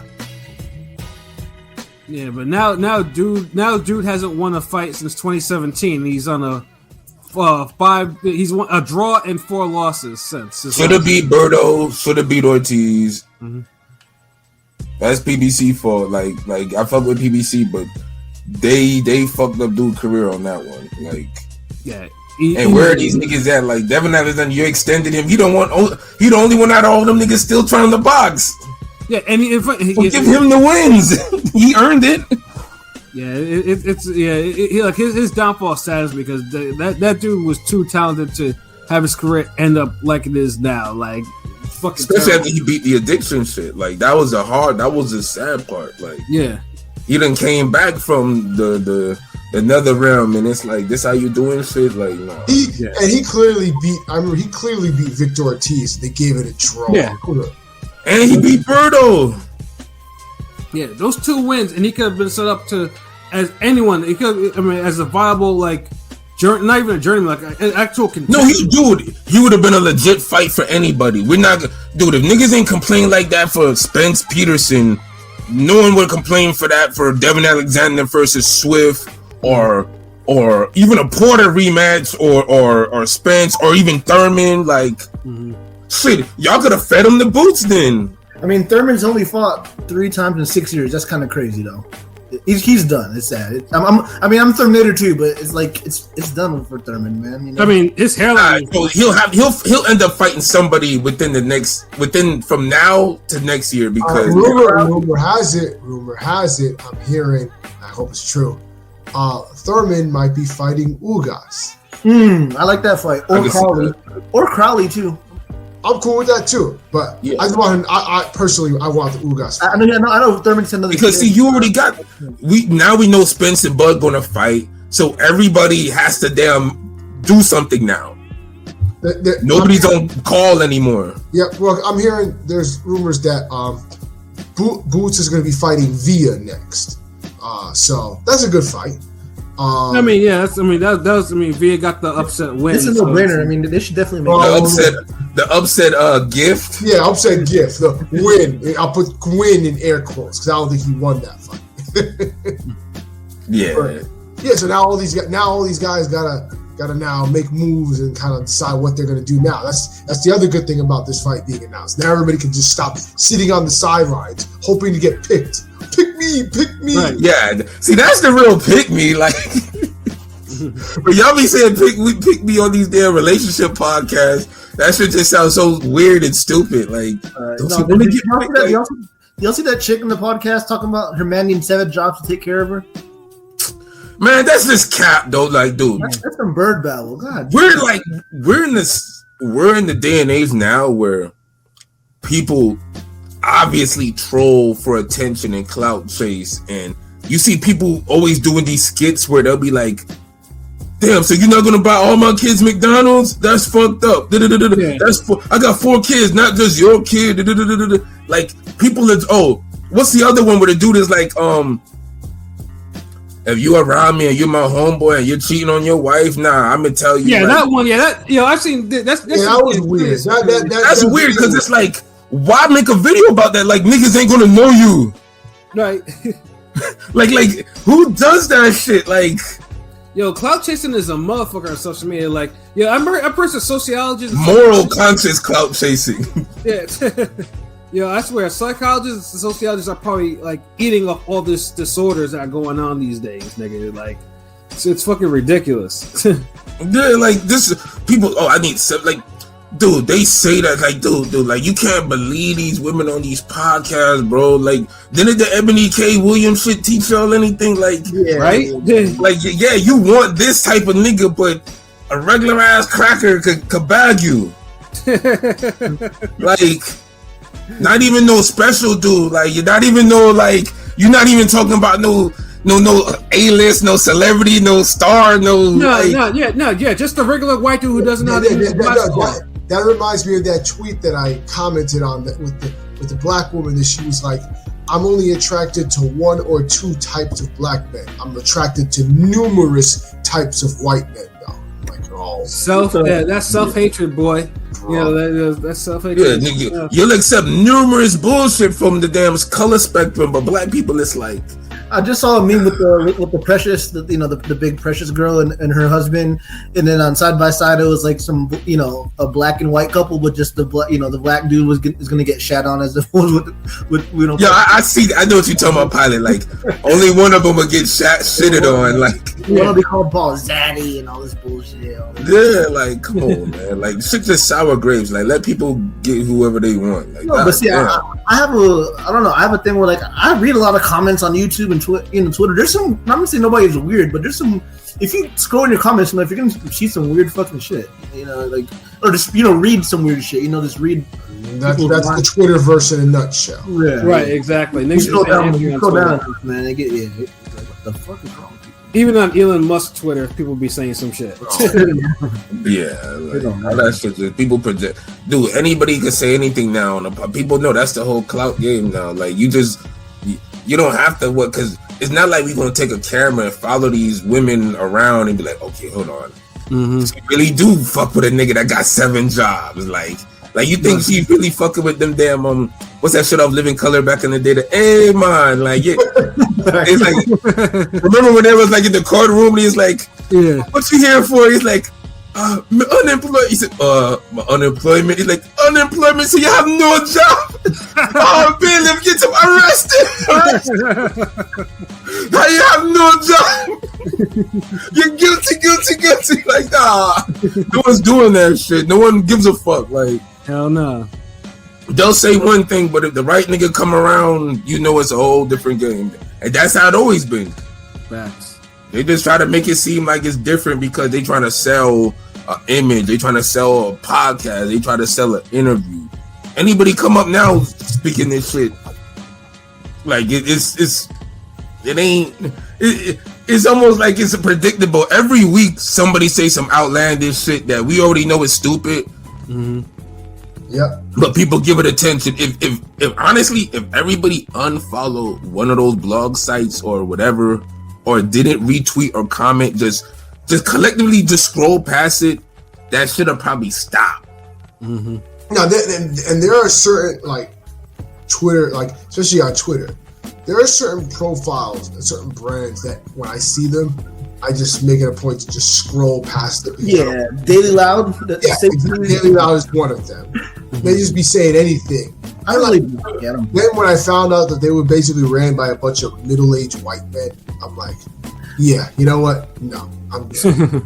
I don't need to hear anything from you, because when I see what y'all look like and the shit that y'all doing, nah, I'm good. It just illustrates how the culture is such a come up where everyone take advantage over it. Everyone gets advantage over it and comes up in it, except the people who really run in the culture. Right. Like we're the culture, but for some reason others always manage it. Mm-hmm. And one day collectively we need to learn to manage the culture as well as create it. Facts. Hopefully we'll get to that point. Like it could really be done. Like a lot of people do it independently, but it's collectively. Mm-hmm. I could say we run our culture, ring gang, boxing, us, but we a niche in a niche lane. Mm-hmm. So hopefully one day. But yeah, it's getting a little late. I know you want to knock out some of these. No. I mean, you can say it better than I can. Yeah, knock out, because knock out some of these on, the untimely passings of, two legends and one really, really, really great actor. First, I guess we'll start with the first one because none other than the legendary Jim Brown. Jim Brown, talk about a man that led a full life. Died at the age of 87. And Jim Brown played in the NFL in the days where there wasn't as many safety measures or anything like that. On top of course, probably being one of the greatest lacrosse player of all time.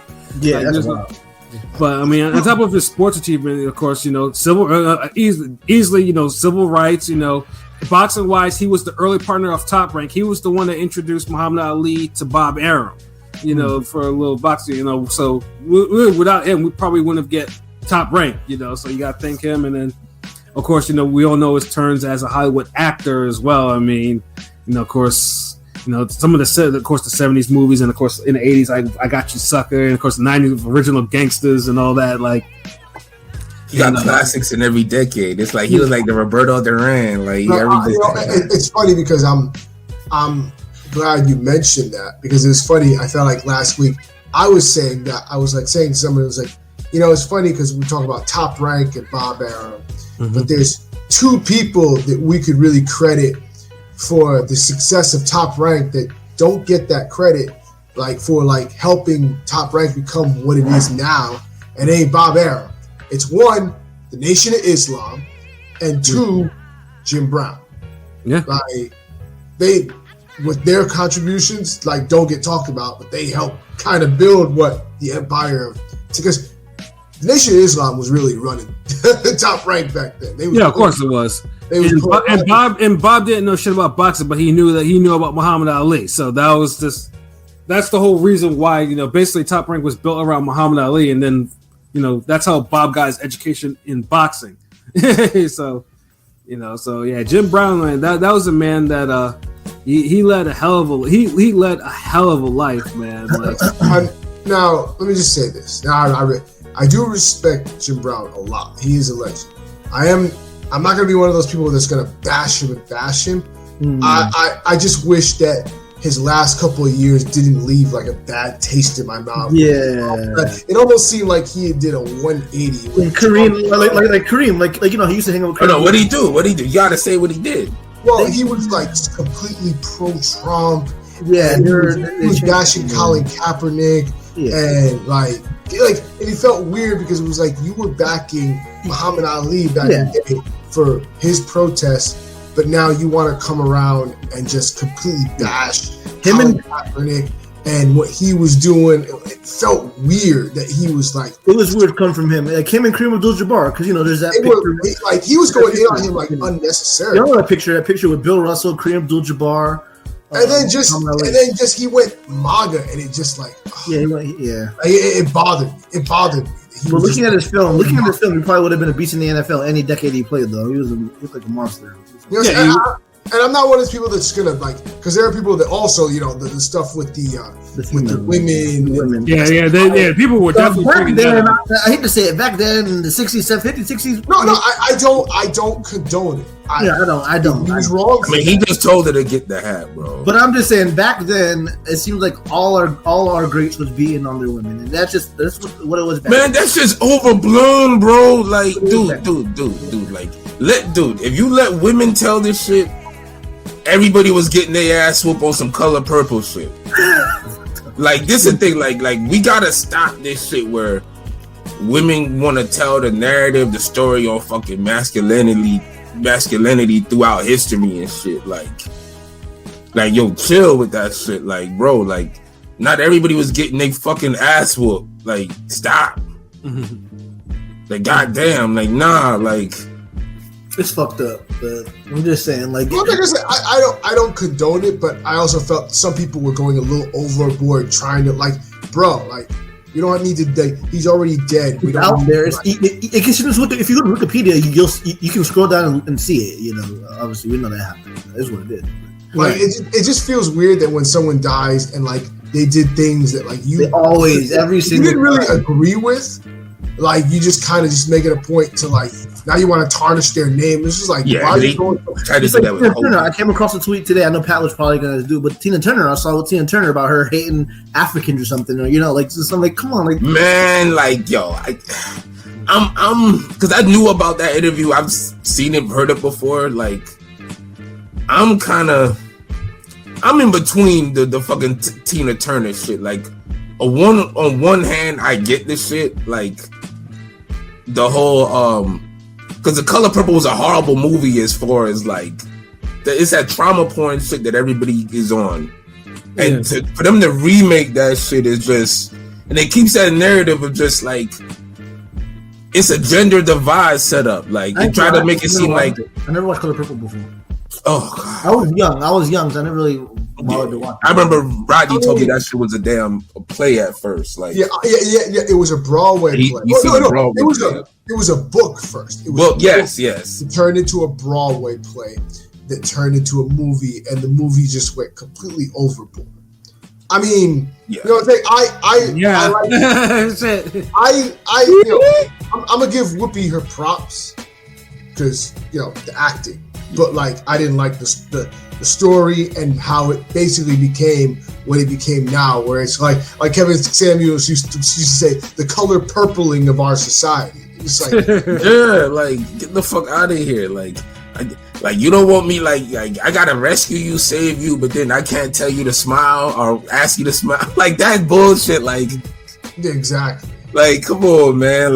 So. And then I get you want to be reminded about the trauma shit. I get that. And then people are saying, well, it's not a black male bashing film. Then I'm the person that created the Color Purple story was married to a white man. Says, it's highlighting what's going on in our community. And I'm but the woman that created this doesn't know about that because that wasn't going on in her life.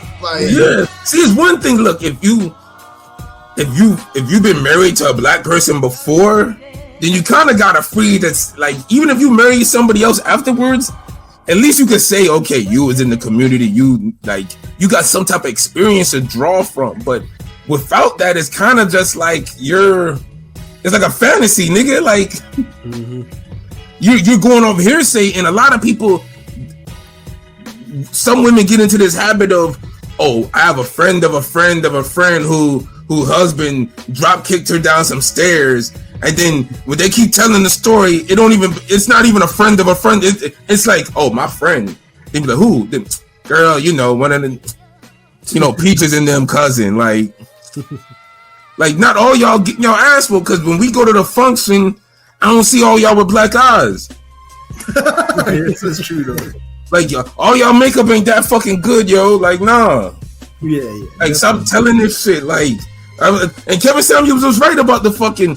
Did you file a police report? Is it medical? Like, Kevin Samuels. Someone sent that video of him like she get the egg gap like a motherfucker. You built like Barry Sanders. Like, dude, how many videos we seen in the hood with some like, respectfully, like a Mia egg-sized chick dish ragging a skinny ass nigga, throwing them over damn garbage cans and porches and shit. Like, come on, man. Like, some of these chicks be giving just as much as they be getting, dog. Like, turning this shit into a damn Jaime Munguia fight, nigga. Like, stop.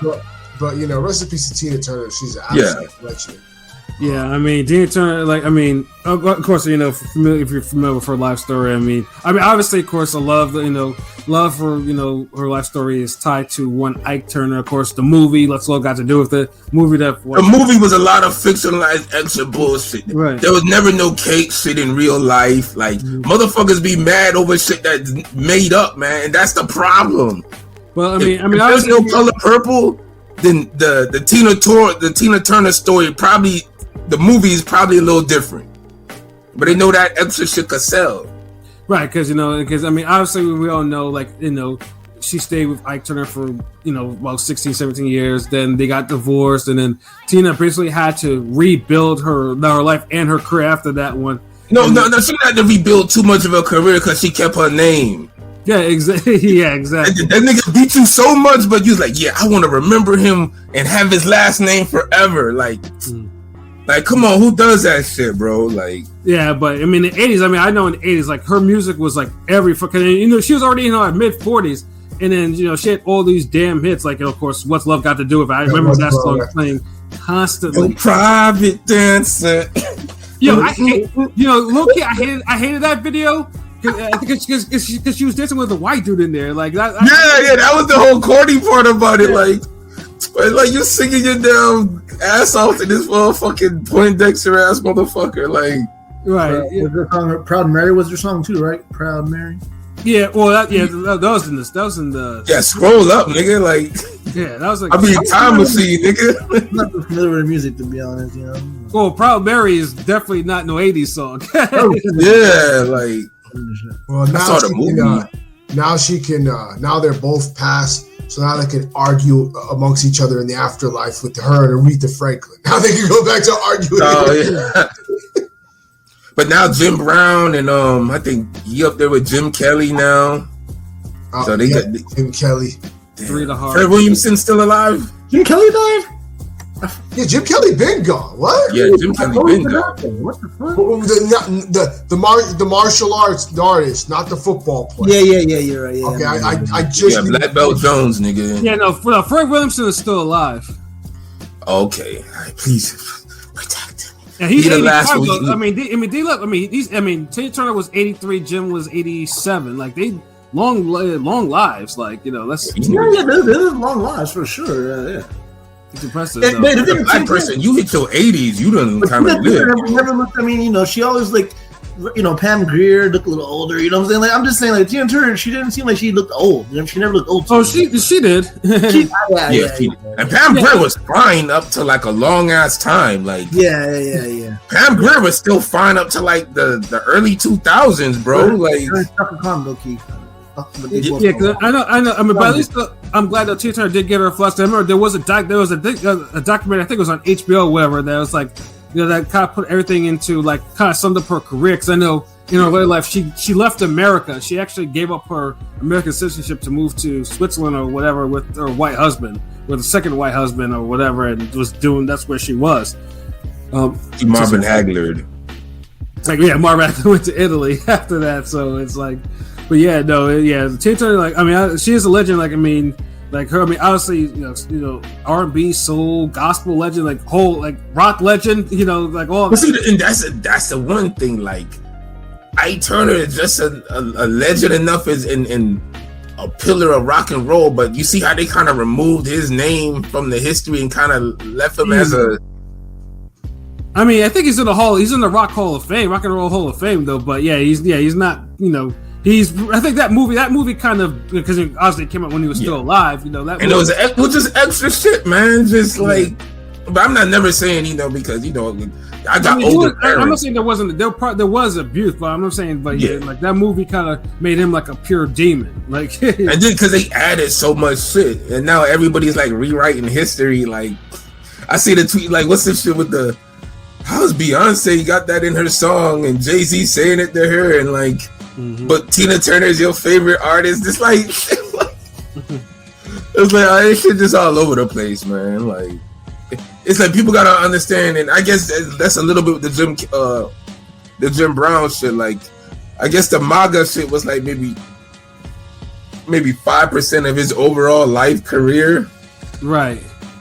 I mean, so I don't want to hold it against him too much because I'll be honest, I wasn't really paying attention to that shit. I ain't know he was, you know, dissing Kaepernick and all that shit, and you know, hyping up Trump and all that shit. Yeah, but a lot of niggas was hyping up Trump though, like fucking Broner, all these rappers, like. Yeah, and I wasn't cool with I just look at that as rich niggas don't want to pay taxes. Yeah, I wasn't cool with that either. I kept the same energy with that. Like I was like, nah. Nigga, everybody that's been alive before has some shit that people don't fuck with that they did. Yeah, like no, I mean, everyone's infallible. Like, you know, it's like everyone has the little things that they. I mean, even like someone like Muhammad Ali. Muhammad Ali, you know, did some things that were just absolutely like, nah, you can't really rock with it. But it doesn't take away from all the shit that he actually did in his life, like the positive shit. Like, you know, Jim Brown made people careers, yo. Right, exactly. Even Broner, like, he made like situations. He helped make careers. So I try not to like hold them to too much of fault like that. Like they have made a back Trump. Y'all old niggas, so I know Jim Brown influenced y'all more than my generation. Like he ain't really influenced my generation. So I mean, yeah, he's precedes all of us. Like. Yeah, like this nigga said it like we was dapping up Jim Brown. Like Jim Brown is Rodney generation, nigga. Like y'all was the kid in the commercial, like, hey Jim, you want some milk? Type shit. The older niggas, if you know some old real niggas, they knew Jim Brown was that motherfucking dude, yo. Yeah, Jim Brown. Pretty much the Jim Brown that me and LB grew up on was just in the movies. Like he was in the movies. He was an activist. Movies, and I knew him like he was behind the scenes. He was getting deals. He was a big part of the black exploitation movement. So he was like The Rock before The Rock. Kinda, a little bit. But for black people though. Pro black. The Rock is black. Kind of like OJ, but for black people. But The Rock. Rome, have you ever seen a picture, Rome, of Bill Russell, Jim Brown, Kareem Jabbar, Muhammad Ali, all sitting down, you know, on the civil, you know, trying to. Yeah. We at the Black Panther meeting. I think Kareem's the only one. I think that's still alive. And he's on the same somewhat similar shit where he's like, Bill Russell did die. Yeah, Bill Russell died. Ali died. It's crazy, man. All our legends are pretty much. We only got a few left, man. Stevie Wonder. You know what I'm saying? Like Al Green. It's like not many. Stevie Wonder's in Africa. He's chilling in Africa. He's chilling. Good for him. He's not dealing with the BS here in the States. So you know what? That nigga's out there reading. No, I'm not gonna touch that one. That nigga's good. No, I'm not gonna touch that one. But yeah, like 3 the Hard Way. That's like classic black movie. Basically, like The equivalent of 3 the Hard Way now, if somebody made that, or if somebody said, you know what, let's take a prime 90s movie, let's have Denzel, Wesley Snipes, and Will Smith be in a movie. Mm-hmm. That would be that, right, Pat? That would be the equivalent of that. Pretty much. And you can't forget the Dirty Dozen too. I mean, Dirty Dozen is pretty. Yeah. But it's like you don't even have no blackest. You don't even have a 3 the Hard Way type of film. Like, if you had to do that currently, it might end up being Michael B. Jordan, Michael Jai White, and who else? There's another third black guy. I don't know, maybe Jonathan Majors. You know, if yeah, he's too new. Like, you need somebody more. I get it though. Like, you see, not to be chatty patty, but now he's dating Megan Good now and shit, trying to get back in the good graces. Oh yeah. Hold on, I'm trying to remember what was Megan Great. Chip Brown in the movie with what was it called? It's kind of crazy how niggas go to Megan Good to get closer to God. That's wild. What was that movie? With Arnold Schwarzenegger and I think Jesse Ventura was in that movie. Running Man. Yes, there you go, The Running Man. Yeah. I remember he was in that one too. Yeah, he was definitely in that one. Yeah. Yeah, I mean Jim Brown. Yeah, like, Jesse Ventura, Arnold. Damn, you could have said Predator, but you would have been too. Yeah, no, I know. I knew Jim Brown was Running Man, so yeah, that's why he said. Arnold made some motherfucking classics. He got like a new movie coming up soon, and a documentary. Yeah, you know, but yeah, no, Jim Brown, Tina Turner, and then Ray Stevenson too. Ray's, you know, that one was more. That one was out of nowhere because I was like, geez, like it was like I seen Scott Adkins posted. And then I found out they was filming a movie, and he got rushed to the hospital. I was like, I was gonna say, Ray Stevenson, he's not even that old. Like, no, I mean, that's what I'm saying. And he was just in like the accidental Hitman. Yep. I just seen that part two. He was in the Triple R, that Indian movie, that Triple R movie too. Yes, yeah, he was. Yeah, you're right. Damn. I mean, dude was working, bro. Like, he was working on. But Punisher Warzone. Yes, will always be the classic. I remember me and Rodney seen that in the theater, and when it came out, that shit, niggas hit the movie code in Pompano. Man, when I say a violent ass fucking fuck your life movie, niggas shotgun, like the whole movie felt like a Locke's verse of violence type shit. Yo, yeah, it was like it was so over the top and cartoony, but it was bloody and violent. But they filmed it where it looked graphic and like realistic though. It wasn't like it didn't look Looney Toony-ish or some shit. But like, yeah, he played the fuck out of Punisher. Like, but honestly, he was the best Punisher. Like, Punisher is like brooding. He's big. He's mean. He's pissed off. He doesn't talk a lot. Like, it's like they finally got someone who killed the role, not all these other niggas who try to be pretty boys or model looking niggas. Like, they got someone that's like, look, man, Punisher is a pissed off nigga. His family got murked. Like, you don't take shit from nobody. Here you go. Motherfucker, damn, shooting niggas' legs off. Like, yeah. One day I'm gonna run back Punisher Warzone because that shit was so fucking raw. Like, that was a raw ass movie, man. Though, and of course he was in the Marvel movies and the Thor movies as Volstagg too. One of the, So I mean, dude was everywhere, man. He was in everything. That one, he died. Like, that was pretty abrupt. Like, that came out the blue. It was, and it's the abrupt deaths that fucking gets you. The ones that just like out of nowhere. Like, damn, like the fuck. Like that Jay-Z, what's that Jay-Z line? But where I'm from, it's like, say we was with you, then we was just with you the other day type shit. Like, exactly. Oh my god, damn. Like Chadwick, rest in peace to everybody, man. You know what? That would have been the one. Michael Jai White, Michael B. Jordan, and Chadwick. That would have been the perfect, like, Yeah, but damn, man, like, that's the one thing, you don't get those type of movies now. So like, R.I.P. Jim Brown for just being a legend, inspiration. Shit like the Posse with Mario Van Peebles, like, you don't get shit like that no more. Yeah, R.I.P. I mean, the closest that we have to Posse is Outlaw of Johnny Black, which is supposed to be coming out in September with Michael Jai White, of course, because he's playing another home at. Like, still Michael Jai White still doing shit. Yeah, He got movies. he's Eating. He's eating that. That's good. Yeah, that trailer's been out. Like it's coming. I'm looking forward to that one. Like That shit's hard, yo. Like I think Pat said it to me a while ago. I was like, okay, like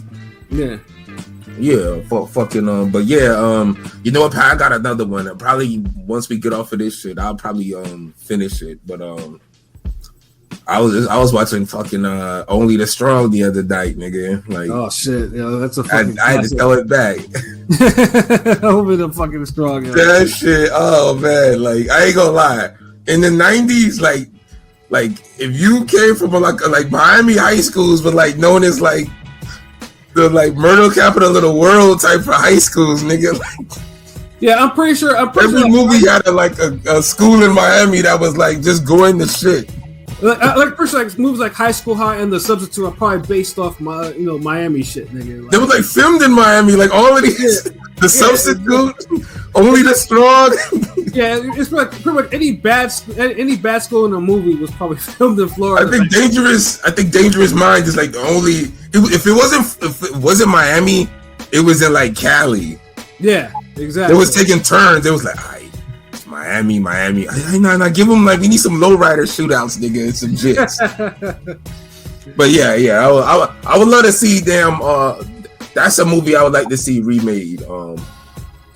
Only the Strong, like with the choreography now, and it still hold up. Like I'm about like 40 minutes into it, but I fucked with it. That one Jamaican taking like 30 kicks to the head, like I'm like, fall down, man.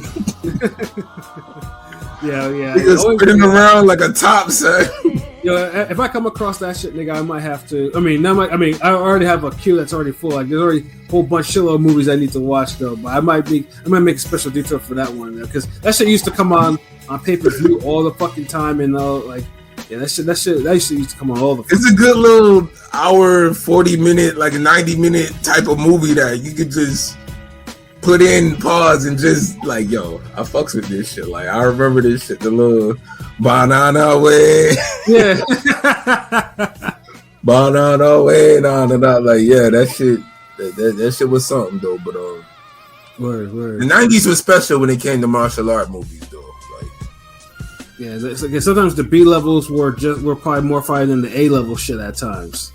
They was on the same level. Like, it was more like how video games are. Like, you had like the big box video game, like the big name. Then you had the lesser name, but the lesser name would be good and still get it. Yeah, like Only the Strong was in theaters. I seen it in the theaters when I first saw it. Yeah, like you get like the Don the Dragon Wilson and the Billy Blanks. He was the B movie nigga. Yeah, Billy Blanks was a B movie nigga. Like, but he kicked ass though, so I can't even say anything. Like, yeah, what's that King of the Kickboxer when he's a bad guy? Mm-hmm.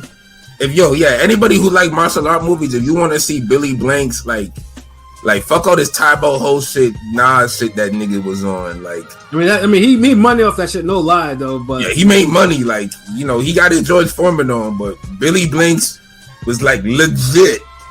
Like, see, that's crazy because like I don't know from Tybo. I'm 34, but I don't remember none of his movies. I remember him only in Tybo. I'm like, how? Dude, look, King of the Kickboxers.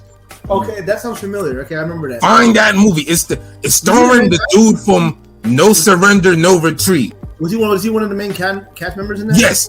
Okay. Billy Blanks is a villain. He's a bad guy in this movie. Right.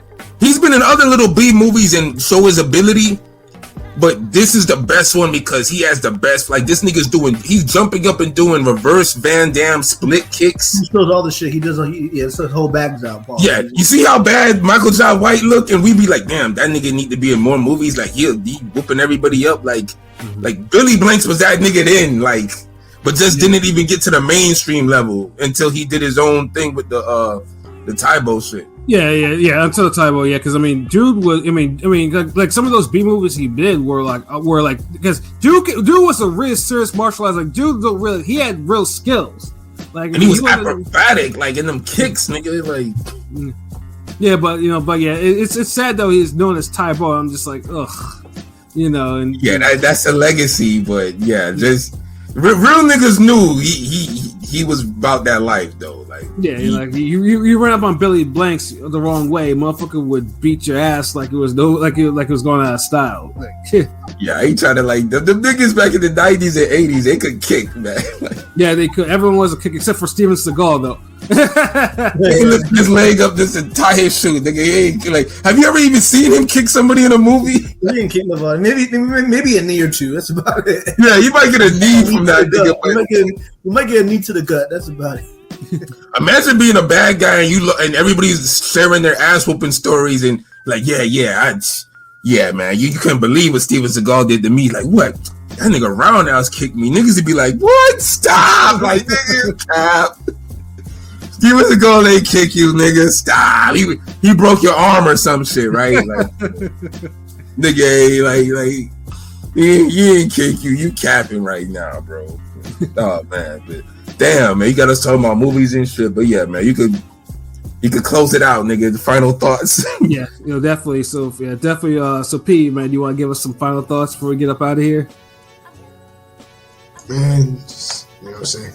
Good episode. Always love the rants. You know what I'm saying? So thank you for tuning in.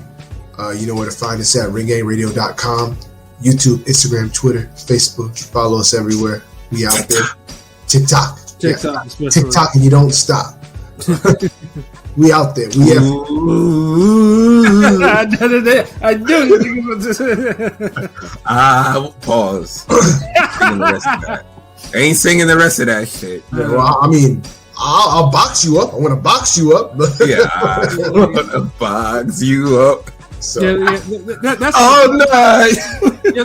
that's the Road to Zion remix. Yes, not the Babylon remix, not the Babylon original. That's the Spence Bud remix. Yeah. That's all I got to say. Damn, Eric King, like, yo, salute, but bro, like, you popped up at the last minute of the game.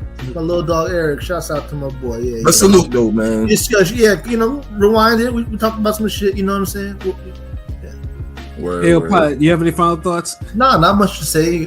Kind of a stacked weekend of boxing. Check it all out if you can, and check us out in every platform imaginable: TikTok, Twitter, Google, Bing, anywhere possible. Just look for us because we out there, and we'll be back Tuesday. Love. Yes, sir. We'll be definitely back Tuesday because LB, your final thoughts? Oh man, just another great episode with the world's most dangerous group. World's most dangerous podcast, world's most talented podcast.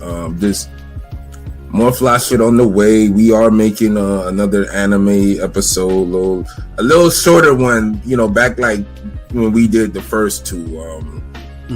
Trying not to make a long pause, a full length crazy one, but unless you want to, of course, contribute to our Patreon or PayPal. Yeah. Because, Prolific, every other day, Prolific's like, yo, we could do this and have him fight this and he could slip punches. And I'm like, all right, yeah. And it's just, oh, man, because episode 3, RIP Luigi, he died. Episode 4, RIP Rodney, he died. So it's like, I'm like, God damn, man. Try to make it a damn full-length script. Right. Somebody keep dying. Like, I'm like, geez. So I'm just kind of like, all right, let me just make a little quick 3-minute, 4-minute one. Go back to the old shit. Like, stop with the whole full length. Maybe niggas is getting ahead of themselves. Damn. But we gonna eventually get to that shit. Niggas die every day. It's the game, yo. It just life hits you with coincidences sometimes. But are y'all gonna join Twitch? Oh, I just been listening. Oh, all right. Twitch, is that with the video games? What's that like? Yeah, it's a video game. Video game hosting service. Hey, so niggas just be talking shit, playing video games. You heard those little niggas like Speedy and all these little. Yeah. But I always just see niggas talking. I don't be seeing niggas playing games. That's what it's become. It's become just like dudes broadcasting like a live, like a YouTube live, but basically, on a different platform. Because when T Grizzly was doing this shit, motherfuckers was like actually gaming and like, all right, fuck these niggas over here. Like, now motherfuckers just having a full conversation. Blueface got his broad throwing chairs through walls and shit. Like, I think if we did Twitch too, obviously we'd probably have to do shorter shows, but we could probably do like a live on Twitch or whatever, but we'd have to like plan out our shows like in advance, like how we want to do it, because it couldn't be like super long or whatever the fuck. But yeah, Knicks fan TV is even on Twitch. Damn. Who is that? He's a basketball personality. Oh, okay, word. I mean, yo, but shout outs to Eric. Like that might be something we look into. We appreciate you. We appreciate you, bro. Nigga, get back into some games. But see, I don't know. Ain't been no games, and nigga, like, and it's just life been too busy for like maybe the boxing shit get to the consoles because it should be soon. Yeah. I mean, there's been games like I just been like I ain't get on the new God of War. Like I ain't jump on that. I mean, all I do is retro gaming, anyways. Like I haven't played new shit in a minute. Yeah, see, I can see that. Like nigga jump on Twitch with some old shit. Like I mean, nigga hook up the PS2. I mean, I'll jump on Twitch and play Super Punch Out on Super Nintendo for you niggas. Like yeah, like nigga, I mean, if they got like a retro lane, like Street Fighter vs. Mortal Kombat 1 on the damn, that's a real thing. Yeah, those games coming out next month. We talked about that. Mortal Kombat. Yeah. No. Oh, I'm sorry. I read it wrong. I thought it said Street Fighter versus Mortal Kombat. That's the. No. Oh, I was about to say like, what the fuck? Like, hold on. How we not like nigga? Like, all right, yeah. We did mention that last week, but yeah, that shit will never happen though. Like, no. I'm surprised Tekken versus Street Fighter happened, but people act like it didn't happen. Right. Niggas are like, but yeah, if you bring back if there's a retro lane on Twitch, I might go fuck with that. Like, yeah, like, cause I still be fucking with like Sonic and Streets of Rage and like. Nigga, I play Tetris every like 15 minutes. LB.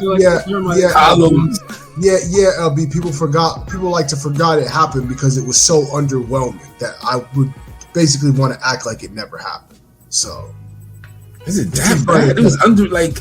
Tekken ain't really make anything bad. It must have been the Street Fighter part that fucked it up. Nah, but like you put them both together, and I was expecting an instant classic, and it didn't turn out that way for me. So we got the firm, basically. Damn. So we got a little above average with potential. Should have just gave us Tekken Tag 3 or some shit. Word. Hey, Rome, do you have any final thoughts? Yeah, I can't wait for that Crawford Spence shit that's on my birthday weekend. That should be a lit weekend, nigga. Get to see some bowls being thrown finally after years of waiting on these niggas to finally come to contracts that they not gonna get all the money that they thought they was gonna get. I like how you brought that back. And come on, Jimmy Butler. Come on, the Heat don't fucking choke 3-0, man. 3-0. Yo, the Heat is done, yo. They're the worst team in the fucking playoffs. Silence. The game is still going? No, the game is over, nigga.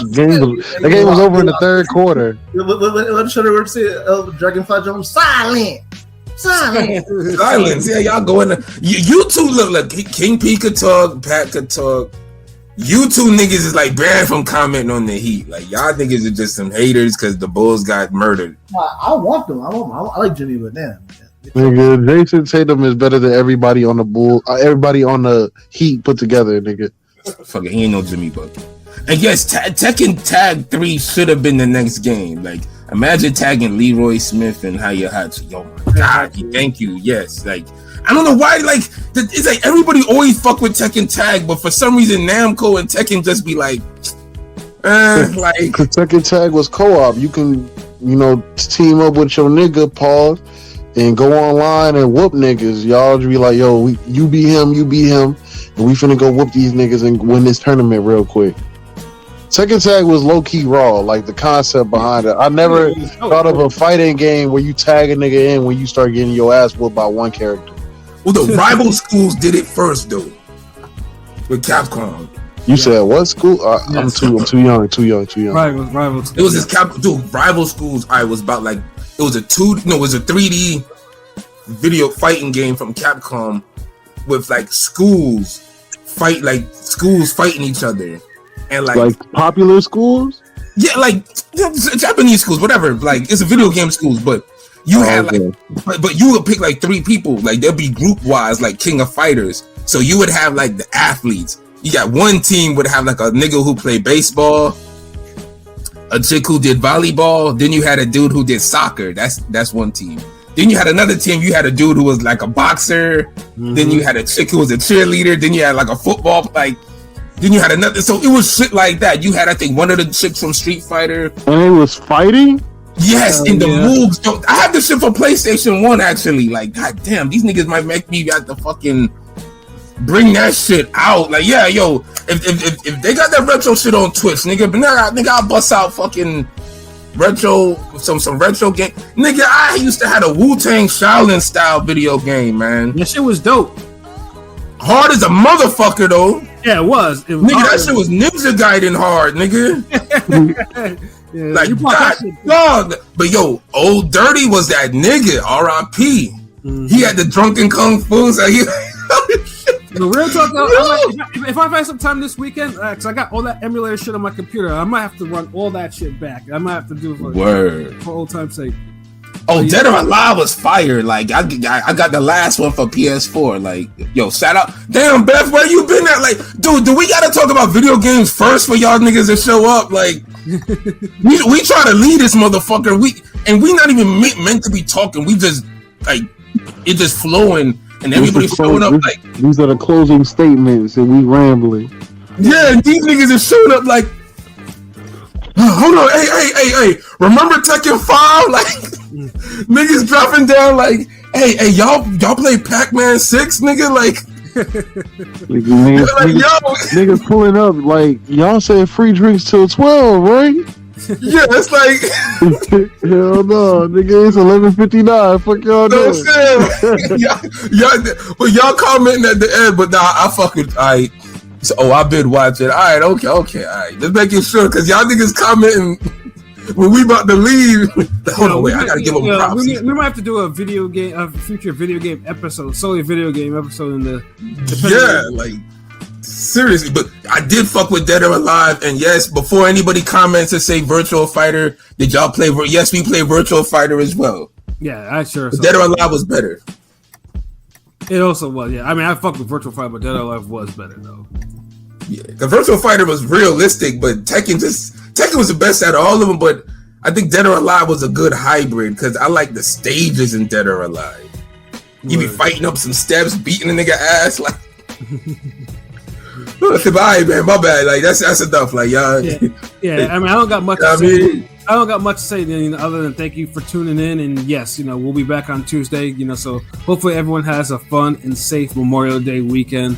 And whatnot, and look, stay tuned. And we got a lot more shit in store.